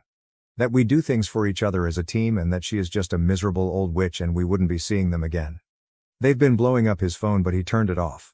OP follows up with, I won't say we are perfect or never have fights or innocent spats over the most silly things. But one thing is for sure, after 15 years we won't let each other be disrespected and we always have each other's backs. That is what we are hoping to teach our son. That even though things may get rough in life we handle them with grace and respect and always have each other. I was kicked out at 16 and struggled for years. Now I have a house, and my sister and her junkie husband have invaded and demanded to live with me. When I was 16, my parents and twin sister kicked me out. I lived in a tent and struggled for years. Now I have a house, and they showed up uninvited with my sister's family, demanding to move in. My sister was the one who convinced our parents to throw me out at 16, claiming there was no space for me. I spent 12 years fighting to secure my own place, and now they want me to let my sister move in because she's pregnant with her 4th child. As a 28-year-old man, I've endured my parents' toxicity since childhood. My twin sister has always been a thorn in my side. People say twins support each other, but in my case, my twin drags me down whenever she can. Childhood bullying wasn't enough. She has reappeared in my life, wanting to move into my house with her family, despite being the one who threw me out at 16. Her narcissism, fueled by our parents' poor parenting, is relentless. They always wanted a daughter and made it clear they would have terminated the pregnancy if it had been just me. I owe my existence to my sister. My sister never missed a chance to flaunt her entitlement. Growing up unwanted in my household was tough. Everything revolved around her. Despite being the same age, I wasn't allowed to touch her toys. She often got new clothes while I only received clothes on Christmas and our birthday. If we didn't share a birthday, they wouldn't have bothered celebrating it. In fact, if I didn't share my birthday with my sister, I wouldn't exist. I got the bare minimum, not out of love, but to save their faces from judgmental relatives. The only positive aspect of my childhood was my grandfather, the only person who saw through their BS. Sadly, he passed away when I was 13. That was the worst day of my life because I had no one to have my back. We lived in a cramped house in the suburbs. My sister and I shared a room, but it felt more like I had a bed and a tiny closet under her room. The entire space was filled with her clothes, toys, and posters. Complaining was not an option, as my parents believed they were doing enough for me. My sister didn't like me being in her room, so I was only allowed in at night to sleep. Even when I was sick, I had to lie on the couch because, as a girl, she needed privacy. I couldn't wait to turn 18 and move out. It seemed my family was even more eager to get rid of me. When we were 16, my sister got pregnant by a 19-year-old loser. His parents had kicked him out after he failed the 8th grade 3 times. My parents got them married, and my dad found him a job as a cleaner at his factory. My father, who works as a mechanic at an automobile manufacturing company, brought him home. Naturally, I had to move out of my room to make space for him. Our house had only 2 rooms and a tiny living area. When I asked if I could sleep on the couch, my father refused, saying he uses it when my mom's snoring becomes unbearable in winter. I was told to find a place for myself. To make matters worse, my loser brother-in-law would say, "Dude, it's not tough to find a place for yourself." My parents threw me out when I was 15, and yet I managed to pull my life together. Now I have a family. Trust me, it gets better out there. I sighed. Yeah, if being a junkie and impregnating a minor means putting your life together, then sure. Most of my relatives lived far away, and my parents threatened me not to show up at any of their places to avoid exposing their toxicity. I asked a few friends if I could crash on their couches, but no luck. Why would their parents allow me in their house when my own parents kicked me out? One classmate living in a garage let me stay for a few months until his parents found out and kicked me out. I slept on a bench on the sidewalk for a few days until the cops rounded me up and brought me home. My parents claimed I had run away. They took me in that night, but my father got me a makeshift tent from a junkyard and told me to set it up in the backyard as a reward for staying silent in front of the cops and not showing up at relatives' places. The tent was still safer than sleeping in the open. Summer was bearable, but winter was brutal. One night, it was so cold I thought I might die from the cold. I knocked on the house but no one responded. Desperate, I knocked on my parents' bedroom window, and my dad yelled from inside not to disturb him or he'd come out and knock me down. I felt so miserable that I wanted to die. I cried the whole night. The next day, I went looking for a job that would provide a place to sleep. A bakery shop needed a worker for their factory about 20 miles away. They agreed to give me a place to sleep and offered me food. They baked at home and needed a helping hand. They offered me to live in their backyard, but I had to clean it up. I agreed. The place was pretty messed up with flour and sugar everywhere, not to mention the rodents living off it. But I was at my lowest point and took the job. I packed my stuff and left. My sister was even happy and said, "Good that you're leaving, we don't have space for you here." No one even bothered to ask where I was going. I cleaned up the place and made it livable. Initially, it was hard to get rid of the rodents that came searching for food, but eventually, I felt comfortable living there. I had to drop out of high school, just a few months shy of the final year exams. My friends urged me to stay in my parents' backyard and finish high school, but I had given up. I focused on my job and lived off my salary. Soon, I realized I needed to upskill to get a better job. I picked up a few skills. My dad is a mechanic, so I grew up playing with his toolbox. It saved my parents from buying me toys, and I also helped Dad with plumbing around the house. I saved up and took a course, eventually landing a job at a car plant. I worked tirelessly to climb the ladder, and now I'm a supervisor. Recently, an old friend was urgently selling his house due to divorce issues and wanted a quick buyer. I was hesitant to buy a 3-bedroom house, but he offered a hefty discount on the market price and allowed me to make the down payment in parts. I jumped at the opportunity. 2 weeks ago I moved into my new house, and today, I found unexpected guests at my door: my parents, sister, and brother-in-law. It was a shock because I had been no contact with them for years, and they hadn't reached out to me either. This house is nearly 15 miles from their place, so there's no way they stumbled upon it by chance. I'm not in touch with any relatives, either in person or on social media, but I suspect a neighbor might have informed them. I still keep in touch with one of my old neighbors, and he might have seen pictures of my house on Facebook and told my parents. I have no idea how they figured out the exact address, but my dad knew where I worked, so maybe he got it from there. As soon as I opened the door, they barged into my house. Mom and Dad congratulated me and said they were proud of me. I smiled and offered them a chair. I'm still in the process of furnishing the place, so I only have a bed, a few chairs, and a table. My parents sat down and started asking about the house deal. They found it unbelievable that I could buy a house at 35 while they were still renting. Meanwhile, my sister and her deadbeat husband were casually strolling through my house as if planning to move in. I asked them why they suddenly showed up in my life. They said, "Nothing, just checking on you." Funny, huh? They checked up on me when I needed them the least. They started updating me about their lives. Dad has hypertension, my sister has 3 kids, 14, 9 and 4. And she's pregnant again. Well, good for her. I just sat there nodding, debating whether to yell at them or politely ask them to leave. Mom asked if I was getting married or had a girlfriend. I said it's none of her business. She responded, "Why are you so cranky? Is everything all right? I said everything was fine until they showed up. She laughed and offered to help if settling into the new house was overwhelming for me. Just then my sister announced, "I've decided we're going to take the bedroom with the attached balcony and bathroom. I'm so excited to have my own bathroom. The kids can have the other room." I flipped out and asked, "What the hell is happening here?" My sister said, "You have a 3-bedroom house and you're a single man. You don't need so much space. You used to live in a tent, so getting a bedroom is quite an upgrade for you. This house is big enough for all of us."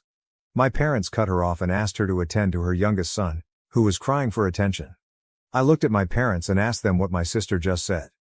Dad explained that accommodating 7 people in a small house was getting tough. My sister's eldest son, 14, was sleeping on the couch, the middle one was with my parents, and the youngest with my sister. And now, with another baby on the way, they needed a bigger house. I screamed and Mom said, "You know you have a big house now. Can't you take your sister in?" Before she finished I yelled, "Hell no, I'm not taking anyone into my house." My sister screamed that I owed her for bringing me into this world, the same old story. "Mom and Dad would never have had you if I wasn't there. You owe me a place here. Our house is so crowded I can't even breathe."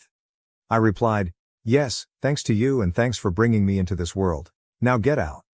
Before anyone could say anything, I asked them to leave. Dad tried his tough approach, raising his voice and saying it was my duty as the man of the house to take care of my sister. I yelled back that I had no obligation to take care of her, but as parents, they were obligated to take care of me, and they failed. He was okay with his grandson sleeping on the couch, but when I asked, he refused and threw me out. I ranted about how I survived with rodents in my employer's garage and lived in a dingy apartment for a decade, but none of them ever checked on me. Mom started sobbing and tried to hug me. I blocked her and asked them to leave.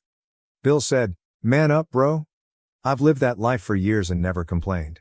You have a big house and you're single. What do you need all this space for?" I gestured for him to shut up. My sister started cussing me for shouting at her husband.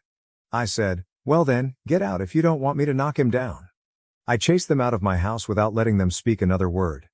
I'm fuming with anger. They were always toxic and narcissistic, and now they've turned greedy. But I'm not 16 anymore, blindly following their orders like a puppet. If they keep pestering me, I won't hesitate to call the cops on them. Update: my sister and her junkie husband broke into my house. Some of you asked if my sister offered to pay rent. The answer is a big no. She hasn't and she can't afford rent. She and her junkie husband are freeloaders and child-making machines. They've been leeching off my parents for 12 years, and now they want to do the same to me. It's not like my parents are happy about it. I saw the frustration in their eyes during their last visit. But instead of throwing her out, they're trying to offload those lazy bumps onto me. A week after our first encounter, my mom showed up at my house again. This time she didn't beat around the bush and told me I should let my sister move in with me. I said no way. She repeated the same stuff about how difficult it was to accommodate so many people in a small house, blah blah. Still, it was a no from me. Then she tried to threaten me. I should have seen it coming. She said, "See honey, you live alone in this big house and you're gone for 12 hours a day. What if someone breaks in? If a family lives here, it would be safer for you. Plus, you'll get help with cleaning, dishes and laundry." I said, "For the last time, no and go away. I don't want any of you at my house." A few days later, one of my neighbors told me he saw a pregnant woman with a man and a young boy loitering around my property. They were peeping in through the windows, wandering around the backyard, and it seemed like they were trying to sneak in. He's an old man who sits on his front porch all afternoon. When they noticed he was watching them, they went away. He informed me as a goodwill gesture. I thanked him, gave him my number, and asked him to call me if he ever saw them again. My house wasn't equipped with cameras yet. I had intended to install them over the weekend. Who knew they would break in before then? Just 2 days later, I got a call from my elderly neighbor saying he suspected someone had broken into my house. I rushed home in a panic. He was right. My sister and Bill had broken in through the back window. She said, "We didn't have any other options. You were being a jerk and not allowing us. Now we live here, and you suck it up." I was in shock. How far she went to flaunt her entitlement. Bill came out of the room they had turned into their bedroom and said, "It was pretty smooth, huh?" Without thinking twice, I charged at Bill. My sister stepped in between, and I dragged her aside. I punched him in the face. Their 14-year-old son attacked me with a bottle, and my head started bleeding.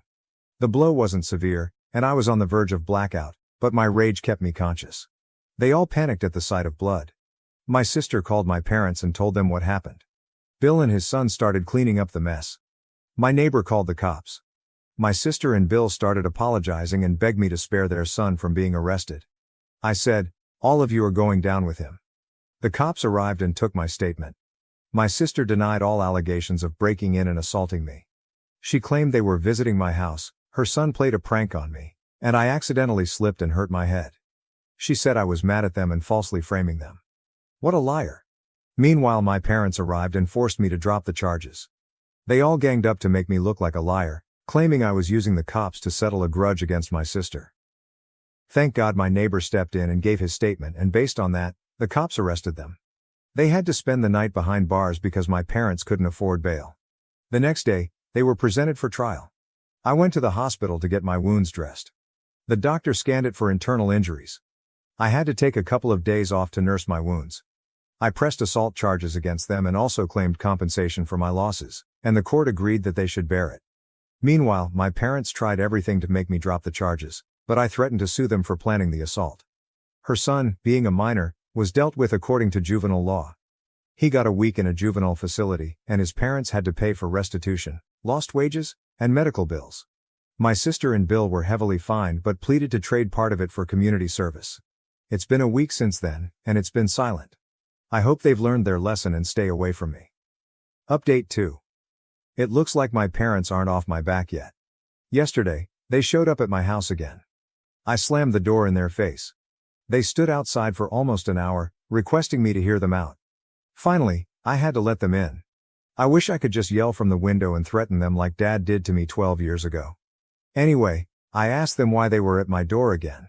They both started sobbing and said they needed my help. I said if this had anything to do with my sister, then count me out. They said it was about them. Dad said, "You see, I'm growing old and fragile. I cannot work as before. Our house hasn't been repaired in many years. Everything is falling apart." I cut him off and said, "Come to the point." He and Mom wanted to move in with me. As a responsible son, I should take them in. I should have if they were responsible parents, but they were not. I asked what would happen to their house and if they were going to terminate the lease. They said they were going to give that house to my sister. I was like, "Oh cool, you guys have taken an alternate route to exploit me. Earlier you tried to dump my sister on me, that plan failed. Now you want to pile on for one last time. My house is not up for grabs, not for anyone." They said my sister was offering to pay me rent for living in my house, which I could use to pay the mortgage. I said, I don't need her rent. She doesn't need to worry about my mortgage. She should look out for herself instead. Mom started crying that it was becoming very difficult for my sister to make ends meet. She doesn't even get proper sleep because her children sleep in the same room. I said, it's not my problem if she is mindlessly expanding her family without financial planning. They said, what can we say? You're not agreeing to anything. You don't want to take in your sister, and you won't agree to take us in either. You should at least let us move in with you. The house is too big for one person. I replied, I don't plan to remain single forever. They tried to emotionally manipulate me, insisting that I should take care of my aging parents. I screamed, karma is real. Remember how you threw me out of the house? This is what you get in return. I opened the door for them, and they left with bitter faces. I don't care what they call me, but I'm not going to be a doormat and give in to their demands. My girlfriend said she was with a friend, but that same friend was with me choosing an engagement ring. How do I address her lie? God, this is a doozy. I swear my life feels like a movie right now. Sorry for the weird formatting. I'm on mobile and this is my first time posting on a sub like this. I, 28M, am planning on proposing to my girlfriend of 3 years, 26F. Now, I suck at picking out jewelry. I'm the type of guy that doesn't see a problem with heart-shaped jewelry. Seriously, why is it considered so ugly? So every time I want to buy something for my girl, I usually consult one of our mutual friends. My girl's best friends are all friends with me as well, and we all get along well, so asking them for help picking out jewelry is something I'm used to. When it came time to pick out a ring, I consulted my girlfriend's best friend Justine, fake name. Justine and I are quite close and she knows my girlfriend better than anyone, including me. So when my girlfriend went out to visit her sister and baby nephew, I invited Justine over to the house to help pick out a ring. Justine and I looked through a few catalogs, but decided it was a dead end and it would be better to go to professionals at a jewelry store. However, I didn't know when my girlfriend would be coming home, so Justine and I thought of a clever text to gauge how much time we had. I asked her when she'd be coming home, as I was ordering takeout and wanted to know when to tell them to have the food ready by. She responded by saying it would be a few hours. She met up with Justine to go shopping. Now, obviously this took me by surprise since Justine was standing inside my house. I showed Justine the text, and she looked as confused as I was. It isn't out of the ordinary for my girlfriend to meet up with people out of the blue like that for shopping, lunch, etc. She's a very spontaneous person and loves making plans on the fly. So ordinarily, I would have believed this text in a heartbeat. However, obviously this had to be a lie. When she came home she acted completely normal, and I played along, but it's been really hard to act like everything's fine. We got takeout, ate together and cuddled on the couch after.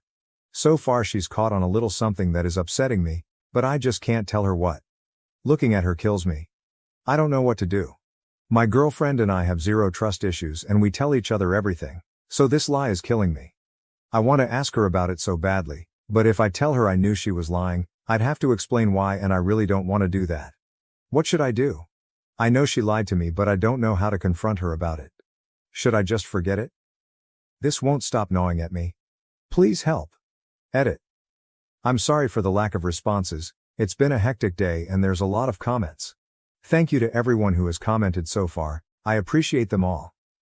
Edit 2. Sorry again for the lack of responses, guys. It's really been a crazy day. My parents are moving and I've been helping them.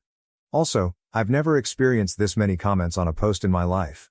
I'm going to talk to her tonight once we're both finally settled in after such a busy day, and I will update tomorrow. Update. Hey guys. Oh my god, where to begin? My last post got way more attention than I could have ever imagined. Suffice to say, it was a tad bit overwhelming. Seriously, the amount of people begging for an update was a bit dehumanizing in a way. Like I wasn't a person going through something, but more so a story. But I understand, haha. I just want to say thank you so much for all of the support and wonderful comments. I got a lot of great advice that helped me tackle the issue head on. I also got a lot of really kind comments and messages. It was awesome.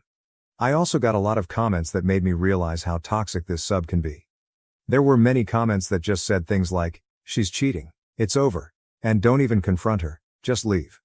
It's advice like that that can ruin relationships that just need a little work. And thank you to the people that told me to hit my girlfriend, told me I was an embarrassment to my gender, and best of all, told me I should encourage an affair because it would lead to great experiences for me later in life. You gave me a good chuckle. On to the update. I decided to confront my girlfriend. I thought about using some of the lies people suggested, but they just wouldn't make sense. To say I ran into Justine somewhere. Well, I told my girl I had to stay home and do stuff around the house, and that's why I couldn't go with her to see my style. To say Justine was helping me pick out jewelry. It doesn't make sense for her to come all the way to our house to help me pick out a piece of jewelry unless it was a serious piece of jewelry. Like an engagement ring. If I just wanted to get her a piece of jewelry as a gift, I'd ask her friends for suggestions or ask them to send me pictures of jewelry she might like. It all happens over text. None of the excuses made sense. So I decided to be honest. I basically just said that I knew we'd been thinking about marriage and she probably knew a proposal was coming soon, so I invited Justine over to help me find her the perfect ring, and that so happened to be the day that she said she was going to see her. So, what's the deal? She immediately started grinning like an idiot and prodding me about proposing and the ring, but then we got back onto the topic of where she was and she confessed what she was really doing.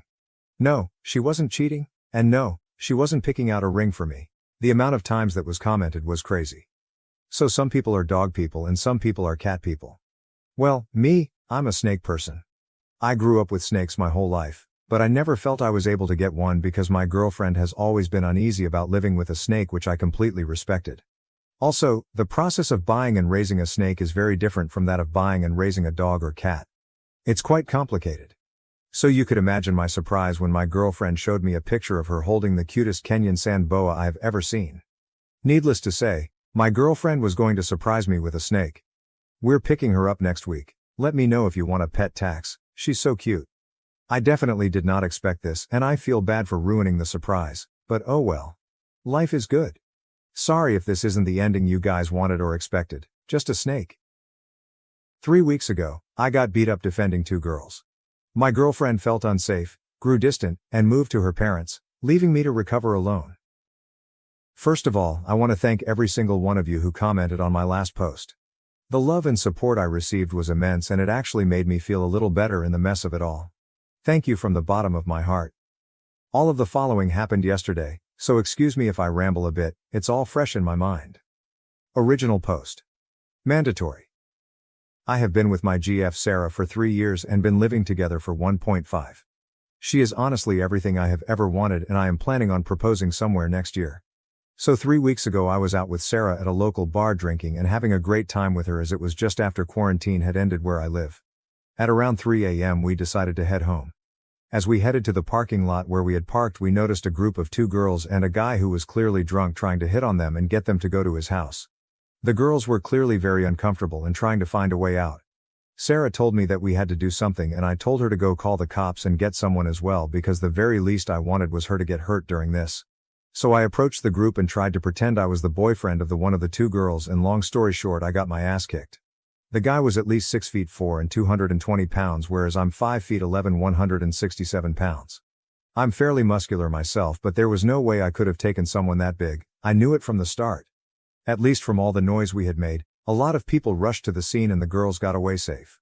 I was rushed to the ER because the motherfucker had broken my ribs, which had punctured my right lung. Yay. After that incident, Sarah has grown distant from me. Even though she visited and stayed with me at the hospital, she hasn't been the same since. And I thought she just needed time to move past this. However, 5 days ago she told me that she is not the same person after what happened, and she doesn't know if she feels safe with me after I got beat up like that. Honestly, hearing that hurt me more than when I got my ribs broken. She has moved to her parents for the time being, and she told me she needs time. Meanwhile, I had no one here to help me, so my brother left his 2 boys and wife to move in with me. I know I'm just venting at this point, but I don't want this to be over like that. Reddit, is there anything I can do to salvage the situation? Update. Until yesterday it had been 14 days since my last contact with Sarah. My brother had left 4 days prior because I felt bad keeping him away from his family for so long, plus I could take care of myself to some extent. So around 2 p.m. while I was making lunch, I heard the doorbell ring. I go to open the door and there she is. Sarah. With tears in her eyes, eye bags, frizzy hair, looking like a total mess. During the time we've been together I've seen her in her ups and downs, but I'd never seen her in such a horrible state before. So I let her sit on the couch. We still hadn't said a word as we were both dumbfounded. I was so overwhelmed by emotions, I wanted to hug her. I wanted to full blast her. I didn't even know what I wanted to do. So I did nothing and waited for her to talk. After 5 or 10 minutes of silence she starts sobbing and saying she's sorry and then crying. At this point I can barely hold myself together. So I hold her hand and try to calm her down so I can figure out what is going on. After a while she finally somewhat calms down and starts talking. And that's where it got bad. Something that I didn't include in the original post, because it wouldn't make sense anyway, is that Sarah's mother has been divorced and remarried once. From what Sarah has told me, her biological father cheated on her mother while she was still a kid, and that's why they broke up. And that's also why she doesn't have any kind of relationship with her father. It seemed odd when I first learned about it, but I didn't question it. That is not the whole story though. Sarah's biological father didn't only cheat on her mother. He was a drug addict that also used to beat her up frequently. Without getting into a lot of graphic detail, in one instance when Sarah's brother tried to intervene and protect her mother, he ended up getting beat up too. So when she saw me intervening and getting my ass kicked in the bar incident, it triggered some kind of PTSD in her head that she could not control. That's why she had grown distant and eventually left. It all spiraled out of control and she could not handle it.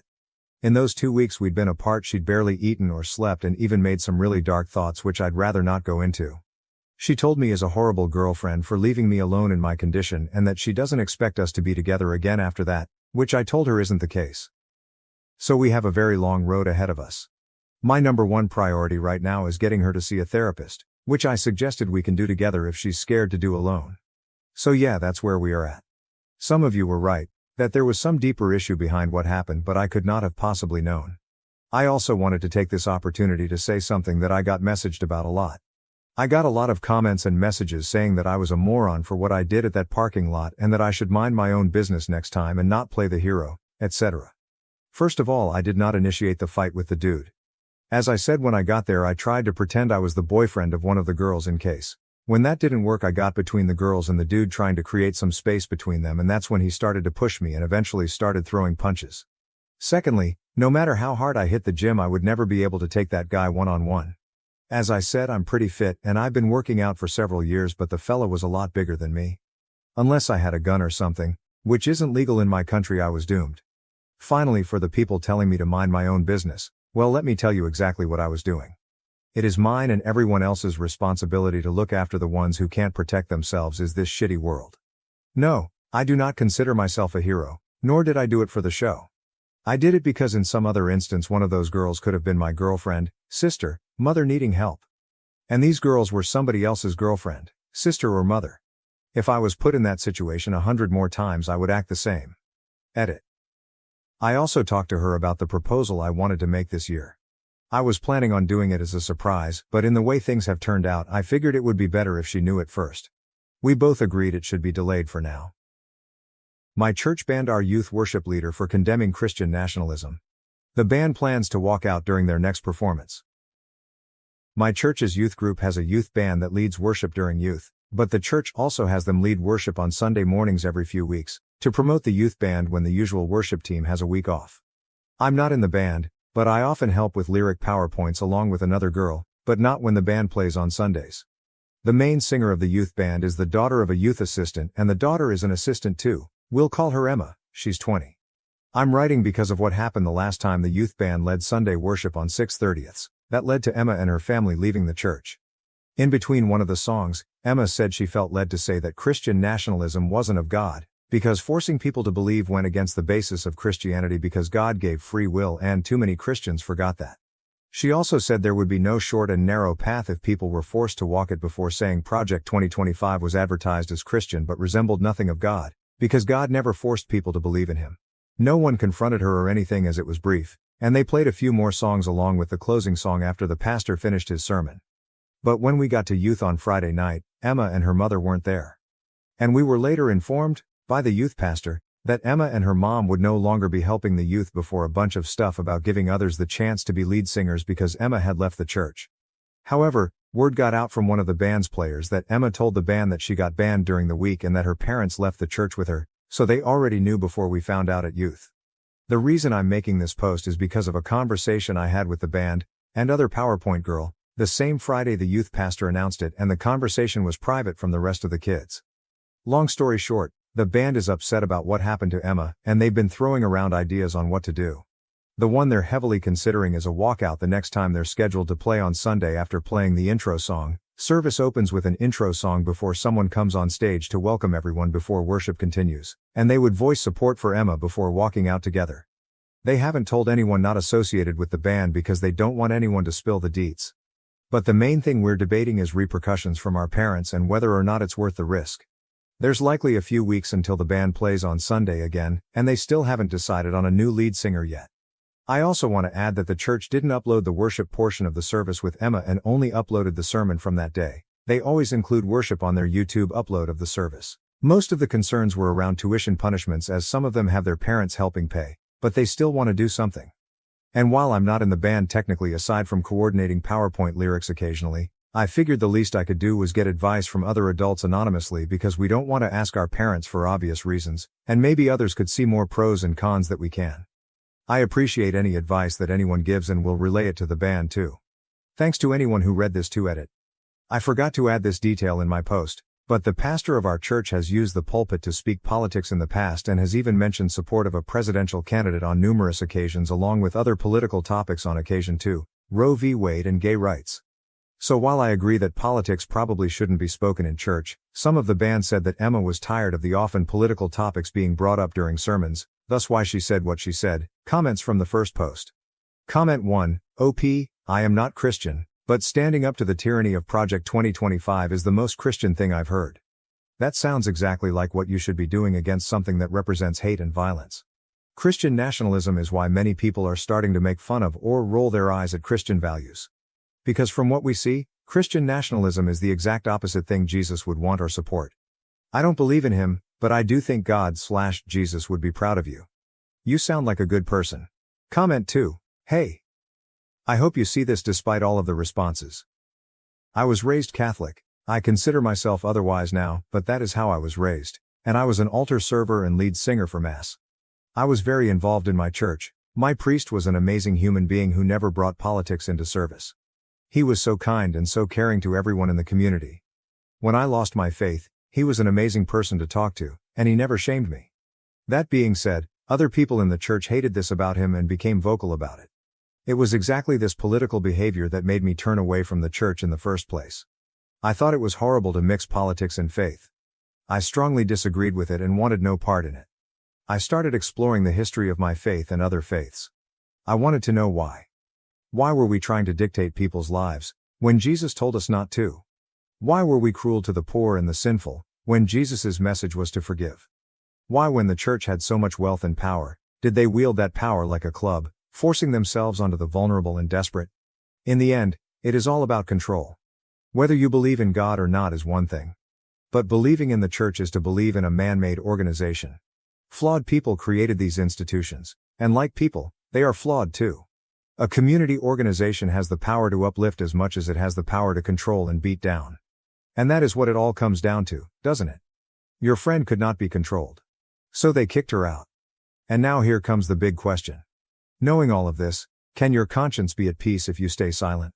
When I was your age, I could not. Do what you believe is truly right, even if it's hard.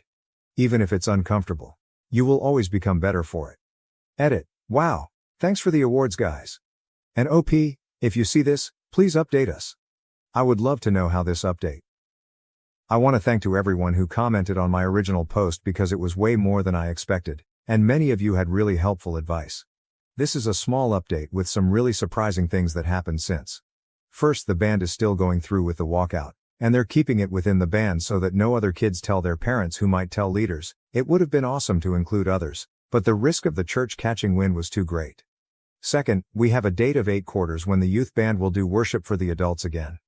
Third, the youth pastor appointed a singer from within the group who will take turns singing on Sundays with future participants in the coming weeks. Fourth, the new singer agreed that the church's handling of Emma was BS. Fifth, and most exciting, 2 of the band members told non-religious relatives about the situation and fear of punishment, and they agreed to come to the service and let them head to their cars in the parking lot straight from the walkout, for safety. They won't leave the lot in case some parents try to claim kidnapping, but will be in their cars if all goes well, and the rest of us are going to ask our relatives too. Sixth, one of the band members told a teacher they knew from school who's thinking about coming and walking out too. And seventh, one of the band members wrote a little something that the lead singer will read before they walk off stage, and it would be great if anyone with editing experience could help to make it clearer or provide advice on what to add. They tried to keep it short. I will make a post about their write-up in the near future. Here's how we hope it happens.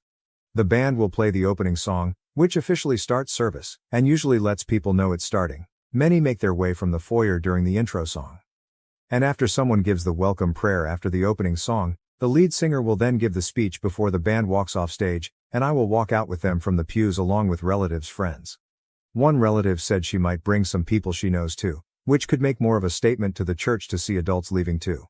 One of the relatives will also record the whole thing in case any parents don't react well to it, and I will update after it happens. If anyone has any further advice, it would be appreciated and I'll bring it to the band. Most of the band, outside of 2 seniors, aren't old enough to vote this year, but this is a chance to stand up for what's right against something that is adamantly infusing itself into Christianity, Christian nationalism, and making Christianity lose all of its respect in our opinion. We don't expect change to happen in the church as a result of our walkout, but it's a small thing we can do to say we did our part when faced with it ourselves. Another commenter put it best when she asked if we'd be able to live with ourselves if we did nothing, and the answer has been no for us so far. I also want to add something I forgot to clarify in my first post. Emma didn't say what she did out of the blue. She'd been vocal about the pastor talking politics for some time according to the band, and I've seen much of it too. However, a lot of people sent DMs disagreeing with the band's decision. So before I get into it, I want to give specifics of what the pastor has done. The pastor mentioned Trump from the pulpit numerous times, including the aftermath of the 2020 election, to voice discontent over the results. He has also celebrated Roe v. Wade's overturning from the pulpit, Pride Month during June, and even compared Trump's legal trial to how Jesus was persecuted leading up to his crucifixion, things that have no place being vented about from the pulpit, and this has happened over the course of a few years. I received a few DMs in the aftermath of my first post, and some were encouraging while others not so much. A few people, who said they were Christians, said that Emma was wrong to use the microphone to hijack the service, with her words, because she should have talked to the pastor first while calling her actions immature. However, when I showed the band the advice from my posts, I also told them about the DMs, and they said that Emma spoke to a leader about the pastor's political sermons in the past. But nothing came from it as he continued to speak politics from the pulpit frequently. Some people also said that our walkout wasn't godly, because we, like Emma, would be hijacking the service for a publicity stunt when church was supposed to be about God. Some people called us immature among harsher things, but we disagree for 2 reasons. First, who is supposed to call out the misuse of the pulpit if not people who attend the same church where it's misused? A few DMs said to do nothing and pray for God to change the pastor's heart, but he's been doing this for years. And second, the Bible gives guidance on how to call out improper behavior in the church in Matthew 18:15, 17. Dealing with sin in the church. 15. If your brother or sister sins, go and point out their fault, just between the 2 of you. If they listen to you, you have won them over. 16. But if they will not listen, take 1 or 2 others along, so that every matter may be established by the testimony of 2 or 3 witnesses. 17. If they still refuse to listen, tell it to the church. And if they refuse to listen even to the church, treat them as you would a pagan, or a tax collector. Emma has already talked to a leader one-on-one, and the band has voiced displeasure about Emma's ban to the youth pastor, only for him to disagree and say that Emma was out of line. Regarding the part about, tell it to the church, I suppose the how might be up to interpretation. Maybe telling the church means telling a church leader instead of the congregation on stage. But Emma and the band have talked to various leaders, including an elder too, aside from our youth leader, only for years of political rants from the pulpit to continue. When Jesus flipped tables in Matthew 21:12, we believe he did it because people were using the temple to sell things that had nothing to do with God, and we believe that politics falls into the same boat. Someone commented a link in the comments of my first post that I never saw. But I showed the band, and we couldn't agree more. Pastor Loran Livingston talked about the role of politics in the church and how politics shouldn't be combined with Christianity. I still plan to speak with my parents ahead of 8 quarters, and I'll share the write-up the band is working on really soon. I really appreciate everyone who commented too. Lastly, I want to clarify that the walkout is the band's decision entirely. I am not a member of the band, I just do PowerPoint lyrics during youth, and I'm not even in the band's group chat with Emma. As some of the band members are contemplating punishments from parents, 2 seniors who are concerned with their parents removing tuition help. I will support whatever they decide while understanding that they have to take care of their future too, as many commented. If they decide to continue with the walkout, I will support them and walk out from the pews. But if they change their mind because the repercussions are too great, I will respect that and continue to support them. Comments from the update. Comment 1, my views on religion and churches are a whole other thing. I'm impressed by the conviction to your sense of right and wrong and your need to not sit by while someone spews falsehoods from their platform, a platform which Christians will claim is supposedly a place from which love and truth emanate. Much respect to you and yours. Those telling you to pray on it and that it isn't your place are cowards. Being afraid to rock the boat is how religions get twisted. It sounds like your church is well down the slippery slope of becoming a cult to a guy who, when asked about his favorite Bible verse, responded vaguely, like he hasn't read the book. OP. I was a little surprised when a few of the people who called themselves Christians in the DMs even used profanity against my first post, but change doesn't happen unless it's addressed, and it's not like Emma and the others haven't addressed it with numerous leaders over the years. Comment 2. It is worth remembering that the original idea behind separating church and state was to protect religion from being tarnished by politics. The underlying idea was that religion is a garden that must be protected from the wilderness of the world. This church seems to be a prime example of that necessity. Comment 3. I have a lot of respect for all of you for taking this stand. Christian nationalism has no place in the church. It is completely against the teachings of the Bible. Stand strong in what you are undertaking. You are biblically grounded in your stand. The church was given its mission by Jesus, to preach the good news in order to bring people to Christ. The church is not, nor should it ever be, a mouthpiece for politics. I will keep all of you in my prayers. You are doing the right thing, even though it may feel scary. Standing up against power is never easy. Comment 4. Hey, Christian over here. First, I love that you have biblical references for what you guys are doing. Second, the idea of comparing Trump to Jesus no matter the political views of yourself or the pastor is quite honestly blasphemous, so you're 100% doing the right thing. And third, you might not be old enough to vote yet, but here's the thing, if you have conviction about anything, get passionate. In this case, get mad, rock the boat and use your voice. It's what we're called to do. Will it be difficult and scary sometimes? Yeah, absolutely, but things that matter often are. So what I'm saying is you kids absolutely rock. You're far better examples of Christ-like behavior than your pastor is giving out right now, and mad respect for that. Remember Joshua 1:9 and God's command, as you kids do this, have I not commanded you? Be strong and courageous. Do not be afraid. Do not be discouraged, for the Lord your God will be with you wherever you go. This is fucked up by texting my date that I might end up marrying him just seconds after our date ended. This just happened to me. Literally 10 minutes ago. I am dying. I am dead. End me now, oh Holy Ghost. I thought this only happened in some poorly written rom-coms. The kind where life hardly imitates the real one. I want to bury myself and never come to see the light again. Why me? Oh, why me? 10 painfully long minutes ago, exalted by the wonderful date I went with this handsomely gorgeous man who also happened to be a friend of mine for the last 3 years, against my apartment door that I had just closed on his beautiful face, I typed these words that will fiercely haunt me now. Bitch, I think I'm going to end up marrying this guy. This was meant for my best friend, the only other soul I could muster to express my vulnerable feelings. I sent this deeply poetic text to him instead. Do you think there is a void big enough in this planet to hold all my misery? All the embarrassment? Do you think I can make a pact with the devil to turn back time? I would just need 10 minutes. That'd be really nice. Can I please die now? Literal and metaphorical death is the only relief I might know. I am currently in my library, sprawled across the floor intently staring at the ceiling. Man, I think I'll be here forever. TLDR, I mistakenly texted my date that I might end up marrying him as we just ended our date. Realized too late the text meant for my best friend was sent to him instead. Bitch, I owe you an update. Good news, there's so much staring at the ceiling one can do before pure boredom kicks in and the realization that the desire to scream fuck fuck fuck at the top of your lungs will most likely not last for an eternity. Bad news, you guys did me dirty by blasting my still fresh embarrassment on the front page and apparently on a famous Portuguese radio show this morning. Cool. So, on to the meaty love update. Once I realized the text blunder, I quickly texted him that it was not meant for him, with a crying emoji for good measure. Sweet man that he is. He responded immediately to let me know that he doesn't read texts not meant for him. I subsequently asked for permission to die. He said. Please don't. This morning, he texted me about some travel plans we have down the line. Bless this handsome man. The gods are cruel, but not that cruel. This is where I should clarify that the original post was obviously a tad hyperbolic, just like that text, go figure. I slept well last night, and I also laughed. At myself, the blunder, just the ridiculous timing. What also got imprinted on me was that exact moment I wrote and sent that text. The moment he leaned and kissed me goodnight, I looking at him as I closed my apartment door, locking it and at once turning around and heavily sighing and smiling, keys still in hand.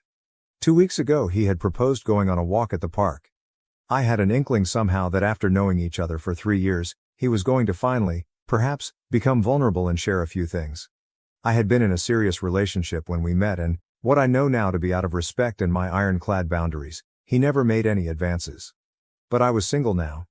And at the park, sitting there, together, he looked at me and said he had feelings for me. Long time, 3-year-long feelings. And right there at Prospect Park, on a clear night, under some 35 visible stars, we counted, he kissed me. Last night, it was my turn to be vulnerable, even if accidentally. For once, I think I understand Ted. He was always the guy I wanted to throw my shoe at whenever his ridiculous face showed up on the screen, which was a lot. As for the library, I'm not Jane Austen, but I'm a New Yorker, and the luxury of ample space is not something I recognize. My dream as a child refugee, growing up in deep poverty, was to have a dedicated place for all the books I could buy when I would grow up and have money. Here's a pic of my library nook that I built through vintage thrifting, DIY projects and patience, the library. This is it folks, the update. I might prefer this life over any rom-com. Relevant comments. The pic of the library is gone, but OP explains it in a comment you guys. It's not a literal library. It's a corner of my apartment I've turned into a library nook. Also, for what is worth, this is an embarrassing story, that just literally happened to me, but believe me as a refugee, who has suffered through deep poverty from early childhood, I'm well aware of all of the hardships existing out there. Now, let me go back to staring at the ceiling. Comment 1. You just ruined my mental picture of you in a dramatic swoon across a plush tapestry on the floor of a dusty Victorian library, cheeks flushed and with the back of your hand across your forehead, muttering things like, woe is me and verily, I am vexed. Comment 2, make it into a joke. Bring up that, That's what they say in those rom-coms, and honestly just make it a laughable experience for both. Example: bitch, I think I'm going to end up marrying this guy. Says every girl on a rom-com. Make it into a quote. I don't know how to explain it, but I'm the type of person to turn my fuck up into a joke. OP, I'm probably going to greet him with a chirpy "Hi husband" next time I see him. Comment 3. You can only refer to him as bitch from here on out. Update: 3 years after I mistakenly pressed send, texting this gorgeous specimen of a guy I would marry him seconds after ending our first date, keys still in hand as I struggled to both text and lock the door and subsequently sprawled across my library wishing for the floor to engulf me, I did end up marrying the man. Damn, what in the world life. Thought I'd let you guys know since you did help me with your funny comments and shared shameful moments to eventually get myself up that fateful evening, dust myself off, and not commit cringe seppuku. It's been 3 years of pure joy and he's still as dreamy and kind, you guys. And it was kids, that's how I met your father after all. See you in the next chapter.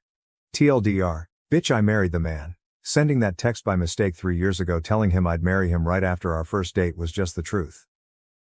To ensure my parents were on time, I tricked them with an earlier start time on the invitation. Revealing the truth later. Embarrassed my mother.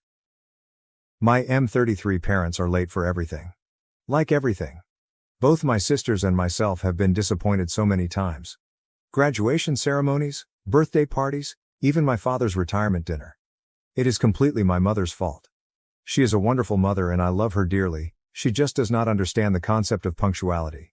I have seen her talking to her sister on the phone and reminded her she needed to be at my baby sister's dance recital. She waved me off and arrived after my sister had danced. We are all used to it. My dad is just done trying to get her to be on time for anything.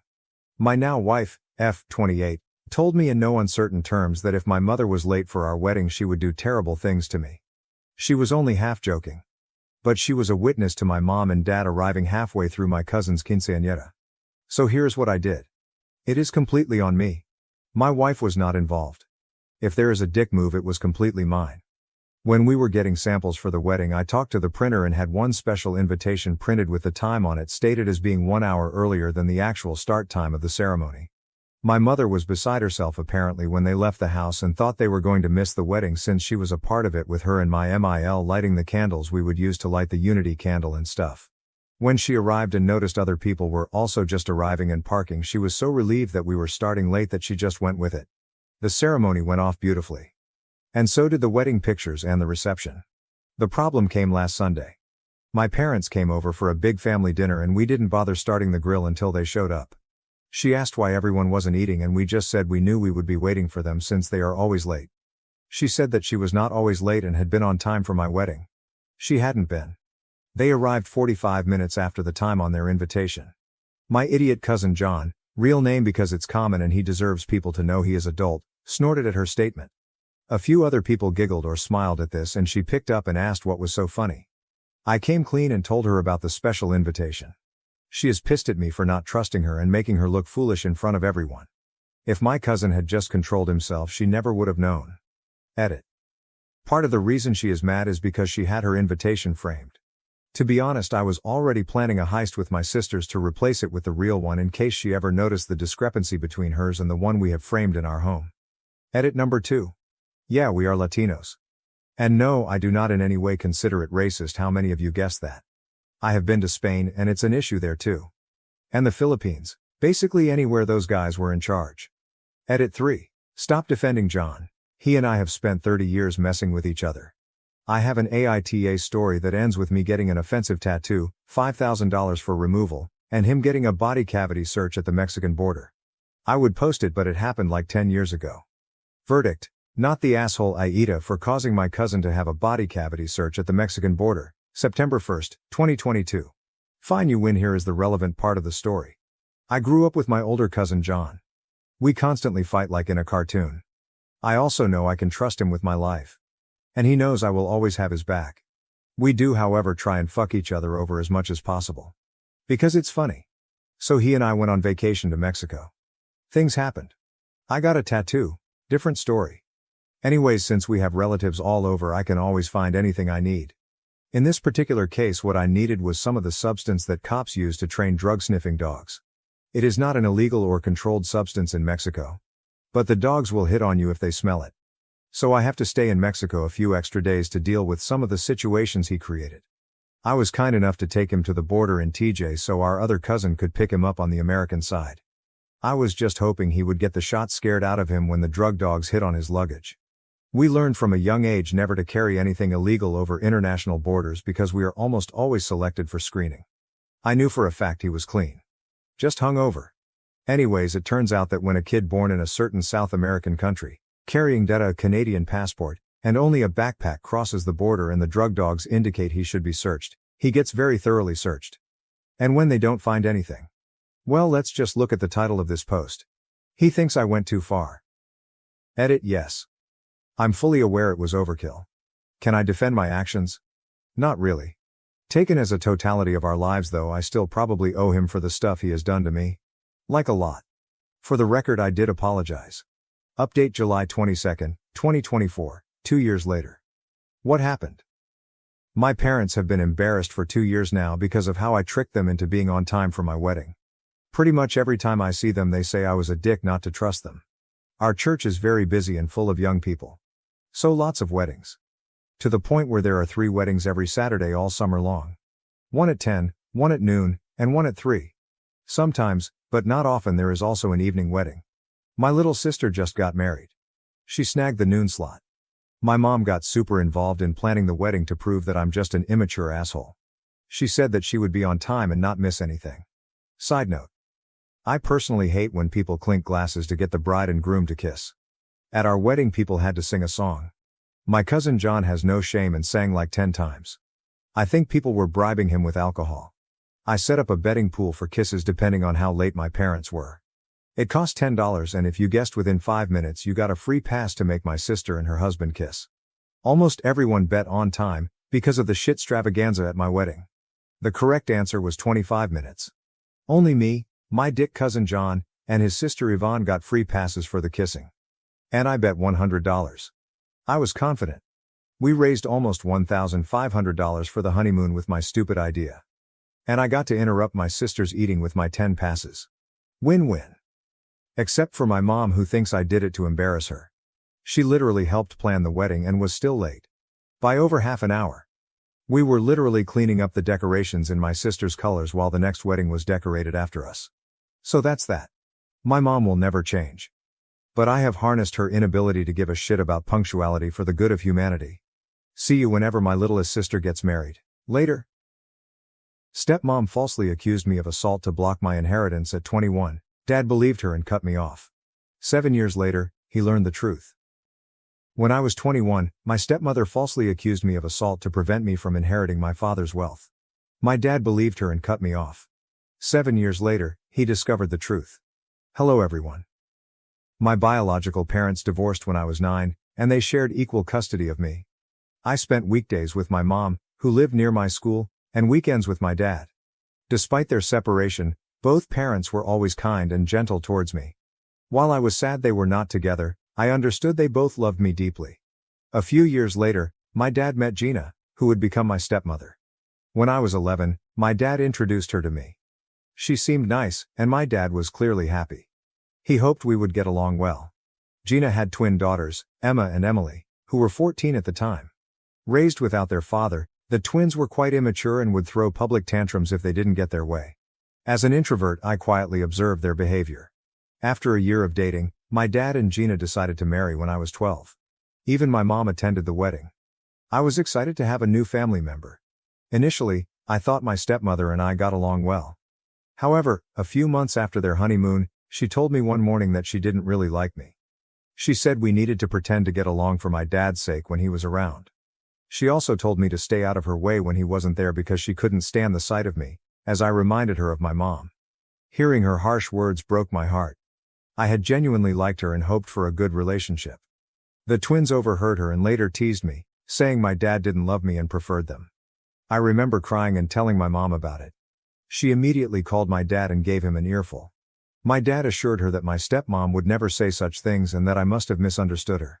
The following weekend, when I visited my father, my stepmother appeared upset. She stayed silent in front of my dad, but as soon as he left, she angrily whispered to me, threatening that she would ensure I no longer had a dad in my life if I ever told my mom anything about her. She also warned that she would divorce my dad and take all his money, leaving him destitute if I didn't keep quiet. At just 12 years old, I was terrified for my dad, so I nodded in agreement. From that day on, Gina made it her mission to make my life miserable in every way possible. Being a child, I felt I had to endure it silently. Whenever we were alone, she would say hurtful things to me and I would stay silent, hoping she would eventually stop bullying me. She would insult my height and weight, calling me ugly.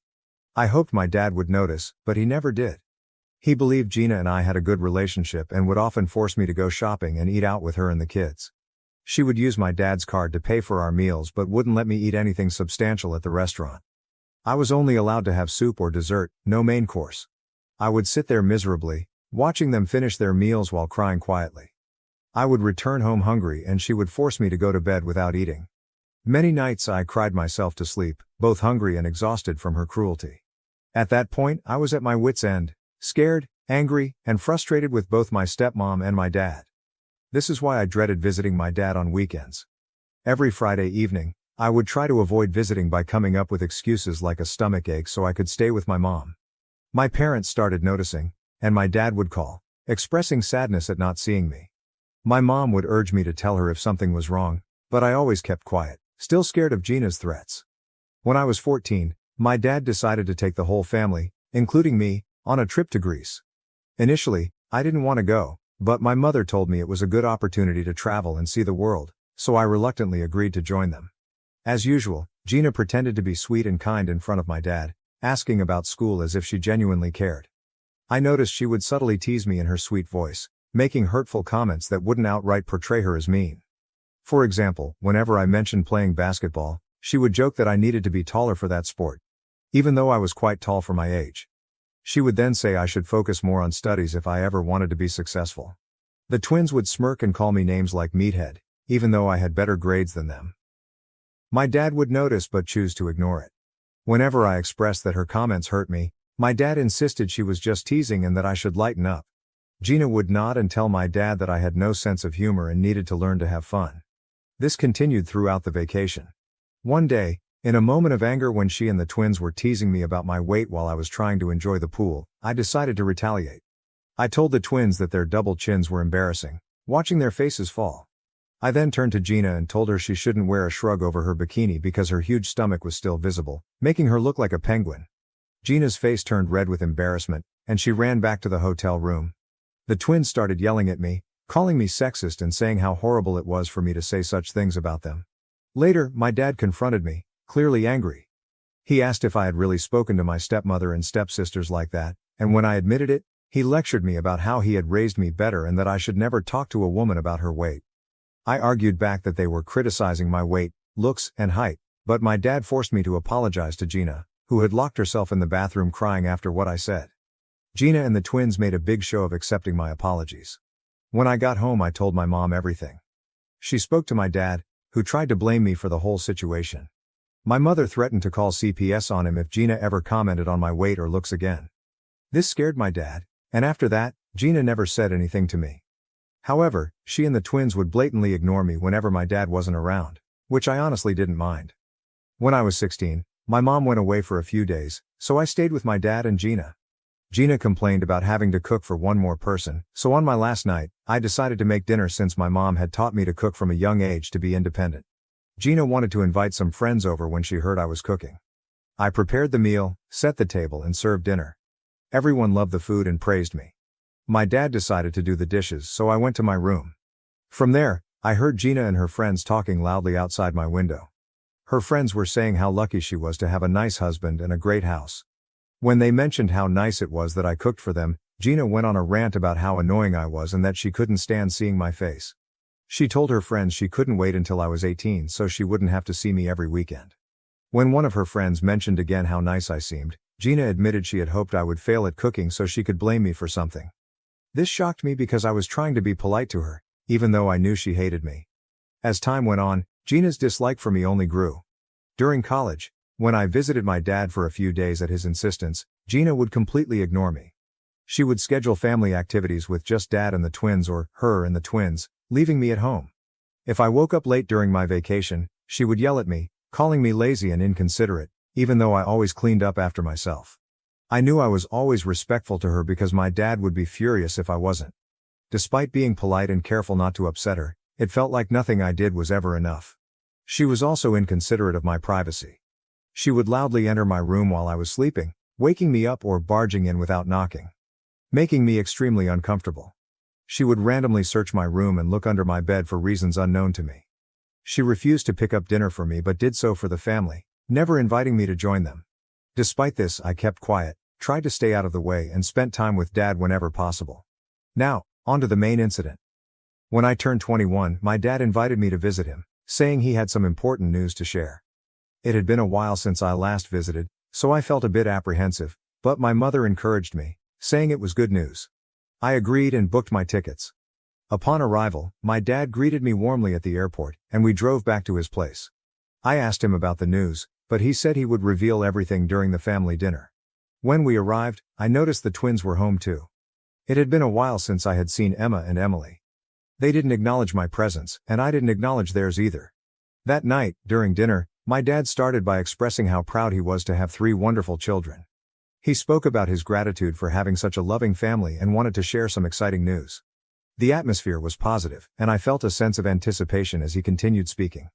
He looked at each of us with a smile, including Gina, who had been giving me icy glares all day. My dad went on to say that he had recently lost a friend to a heart attack, which made him realize how lucky he was to have us. He had spoken to a lawyer and made a will.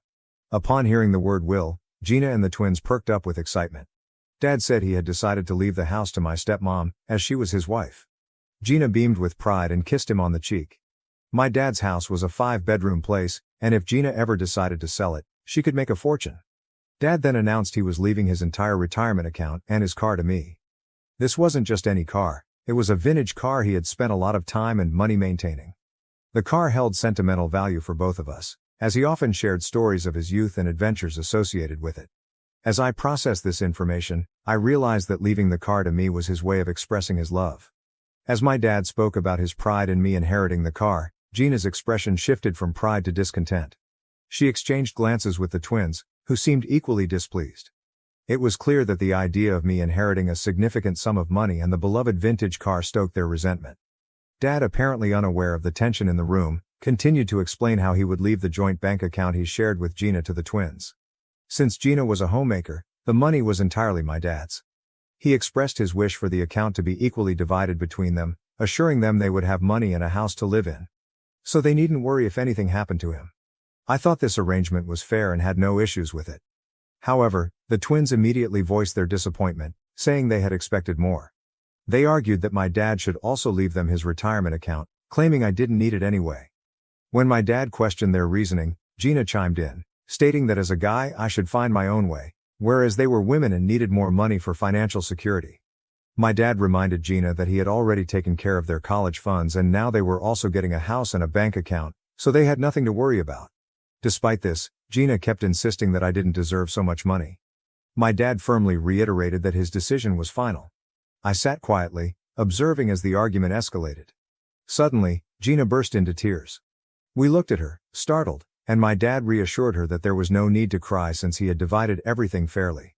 Through her sobs, Gina claimed she had kept silent for years to protect the family but couldn't hold it in any longer. The room fell into awkward silence, and my dad and I exchanged confused looks. Despite the palpable tension, he gently encouraged Gina to share what was weighing on her mind. Amidst her sobs, Gina began to recount how, a few years ago, I had supposedly tried to force myself on her, but she had kept it hidden to protect me. I was stunned, completely blindsided by the unexpected accusation. Before I could even grasp what was happening, Gina started elaborating on her fabricated story. She told my dad that after our vacation in Greece, where we had an argument about weight and height, I would constantly stare at her and attempt to enter her bedroom uninvited. I sat frozen in my chair as she continued to concoct tales of how I would try to barge in every time she took a shower or get uncomfortably close to her face when we were alone. She claimed she dreaded having me over every weekend because she feared I would behave the same way with the twins. I tried to defend myself, vehemently denying the baseless accusations and yelling at her for having the audacity to make up such lies, but Gina continued to cry as if she were the victim. She went on about how, as I grew older, I made her increasingly uncomfortable and, on one occasion when we were alone, I allegedly tried to force myself on her. My eyes widened in shock, and the blood drained from my face upon hearing such a serious accusation. My dad looked utterly confused and concerned, his eyes darting between me and Gina, clearly at a loss for words. Gina continued her story, claiming she had suffered in silence for years, afraid to speak up for the sake of the family. I yelled at Gina, calling her a psycho, insisting there was no way I had ever looked at her inappropriately, let alone touched her. Gina yelled back that she was done keeping her silence and needed to expose a monster like me. The twins began shouting furiously at me, accusing me of putting their mother through this and using words like rapist and molester. My head was spinning, and it all felt like a bad dream. I couldn't believe how a pleasant evening had turned into such wild accusations. I looked at my dad for support, but he remained quiet, clearly trying to process everything Gina had said. He asked her if what she had spoken was true, and Gina nodded, asserting that she would never lie to him about his own son and that, as his wife, he should believe her. While I tried to defend myself, my dad asked Gina why she hadn't spoken up earlier. She explained that she feared no one would believe her since I was a minor trying to do inappropriate things with her. As a stepmother who had married my dad, she felt people would dismiss her words. She claimed she had to bear this silently to protect the family. I was crying at this point, begging my dad not to believe her. I never imagined Gina could fabricate such atrocious lies, especially after what she had put me through over the years. Unfortunately, Gina's manipulation had strained my relationship with my dad, and he seemed torn between trusting me and believing his wife. The twins, influenced by their mother's narrative, supported Gina's false accusations and yelled at me to leave their house. I yelled back that it was my dad's place and they shouldn't believe their mother's lies. My dad, amidst the chaos, looked up at me and told me to leave the house until the matter was resolved. It felt like a punch to the gut. Being rejected by my own father, who chose to believe his second wife over me, left me hurt, confused, and betrayed. I packed my belongings and left the home I once thought was mine. I flew straight to my mother, who was shocked to see me at her doorstep. When I told her everything, she was furious and ready to confront my stepmom. But I asked her not to, knowing how unpredictable and dangerous Gina could be. If Gina could concoct such wild lies to get me kicked out of my dad's house because she was upset about the inheritance, she could do much more to ruin my life. I couldn't risk having her in my life any longer, which is why I decided to cut off my dad permanently. Since he chose to believe her, he didn't deserve to have me in his life. Later, my mom told me that my dad called her to express his shame in having a son like me and declared he wanted nothing to do with me. Despite her attempts to defend me, it was in vain. My dad's side of the family, convinced by Gina's story, also attacked my mom, accusing her of raising a pervert. I can't even begin to fathom the pain my mom felt hearing such words about her son. The damage was done, and Gina had won. I wish I could say my life improved after cutting her off, but it didn't. Gina and the twins continued bombarding me with vile text messages, threatening that I should stay away from my dad forever. It got so bad that I had to change my number to escape them. Even after that, things didn't get better. Gina's actions left me terrified of being around any woman, fearing I would be falsely accused again and lose my job and career. I was scared to meet anyone or go on dates. Throughout this ordeal, my mom stood by me and believed me. I went through severe depressive and suicidal episodes, and my mom flew in to live with me for a couple of months to make sure I was all right. Slowly, my mental health improved, and I started to rebuild my life. Eventually, I met a wonderful woman named Mara, who brought joy back into my life. She has completely changed my life and my mom adores her. Mara and my mom mean everything to me, and thanks to them I continue to live my life with purpose. Just a week ago I received a call from an unknown number. Thinking it might be Amazon, I answered. To my shock, it was my dad. I was stunned to hear his voice after nearly 7 years. He sounded old. When I asked how he got my new number, he dodged the question and asked if I was doing okay. I remained silent and then told him not to bother me again since I had nothing to say to him. That's when my dad broke down and started crying. He begged for my forgiveness, admitting how wrong he was to abandon his own son. My curiosity was piqued, so I waited for him to explain. My dad then revealed that Gina had been cheating on him with his best friend for years. When he confronted her with proof, she stopped hiding and confessed she was tired of being married to a pathetic man like him. Gina admitted she had only married him for his money and despised being with him. When my dad pressed her further, she confessed to fabricating all the accusations against me because she hated me and wanted all his wealth for herself and her daughters. As you can imagine, my dad divorced her, and she got nothing from the marriage due to her affair. Despite her lawyers fighting for alimony, my dad said he had been waiting to divorce Gina so he could officially reach out to me and apologize for what he put me through. He expressed his desire to make up for lost time and rebuild our father-son relationship. At the mention of father and son, I couldn't help but scoff. I told him that he was no father of mine after how quickly he abandoned me for his wife's nasty accusations. I told him I wanted nothing to do with him and that he should stop bothering me. I ended the call and hoped he got the message. Since then, I've been bombarded with calls from my dad and his side of the family, who I don't even talk to, saying that my dad has suffered enough and that I'm just making it harder on him. Their messages leave me feeling conflicted. Am I the bad guy for refusing to talk to my dad after he cut me off due to Gina's false accusations? Update 1, my post was locked, but hopefully it's okay now. I've posted the link and tried my best with spacing. I'm on mobile. To everyone who offered support and advice, thank you so much. Your words helped me see things more clearly. I'm not just furious at my dad for believing my stepmother over me but also for all those years she harassed me while he did nothing to protect me. I was just a child and she blackmailed and manipulated me while I kept quiet. I think it's time I open up to my mom and let her know exactly what I went through because I know she'll understand. Update 2. Hi everyone, it's been a week since my last update. For those concerned about my mental health, I'm doing okay. Thank you for your kindness. I booked tickets for my mom to come visit me so I could tell her and Mara everything. They already sensed something was up. I started by telling them about Dad's contact after all these years, which shocked my mom. She asked why he reached out, and I explained. She had no idea he had gone through a divorce and was furious at Gina for what she put everyone through. Then I told them about how Gina would manipulate me when I was just 12 years old. I recounted how she bullied me when Dad wasn't around and threatened to divorce him if I ever told him. I didn't realize how traumatic these events were until I began to open up about them one by one. By the time I finished, I had tears streaming down my face. Mara and my mom were crying quietly as well. My mom immediately hugged me, repeatedly saying that I shouldn't have kept this all in and that it was okay to share. I cried for half an hour while my mom held me. Mara also told me that no child should have gone through what I did and that it was completely fine if I chose never to speak to my dad again since he should have protected me. My mom nodded, saying I had no obligations to explain anything to my dad because when I needed him the most, he chose to believe his wife over me. The only reason he was reaching out now was that he was lonely and had no family left. That's when I realized they were right.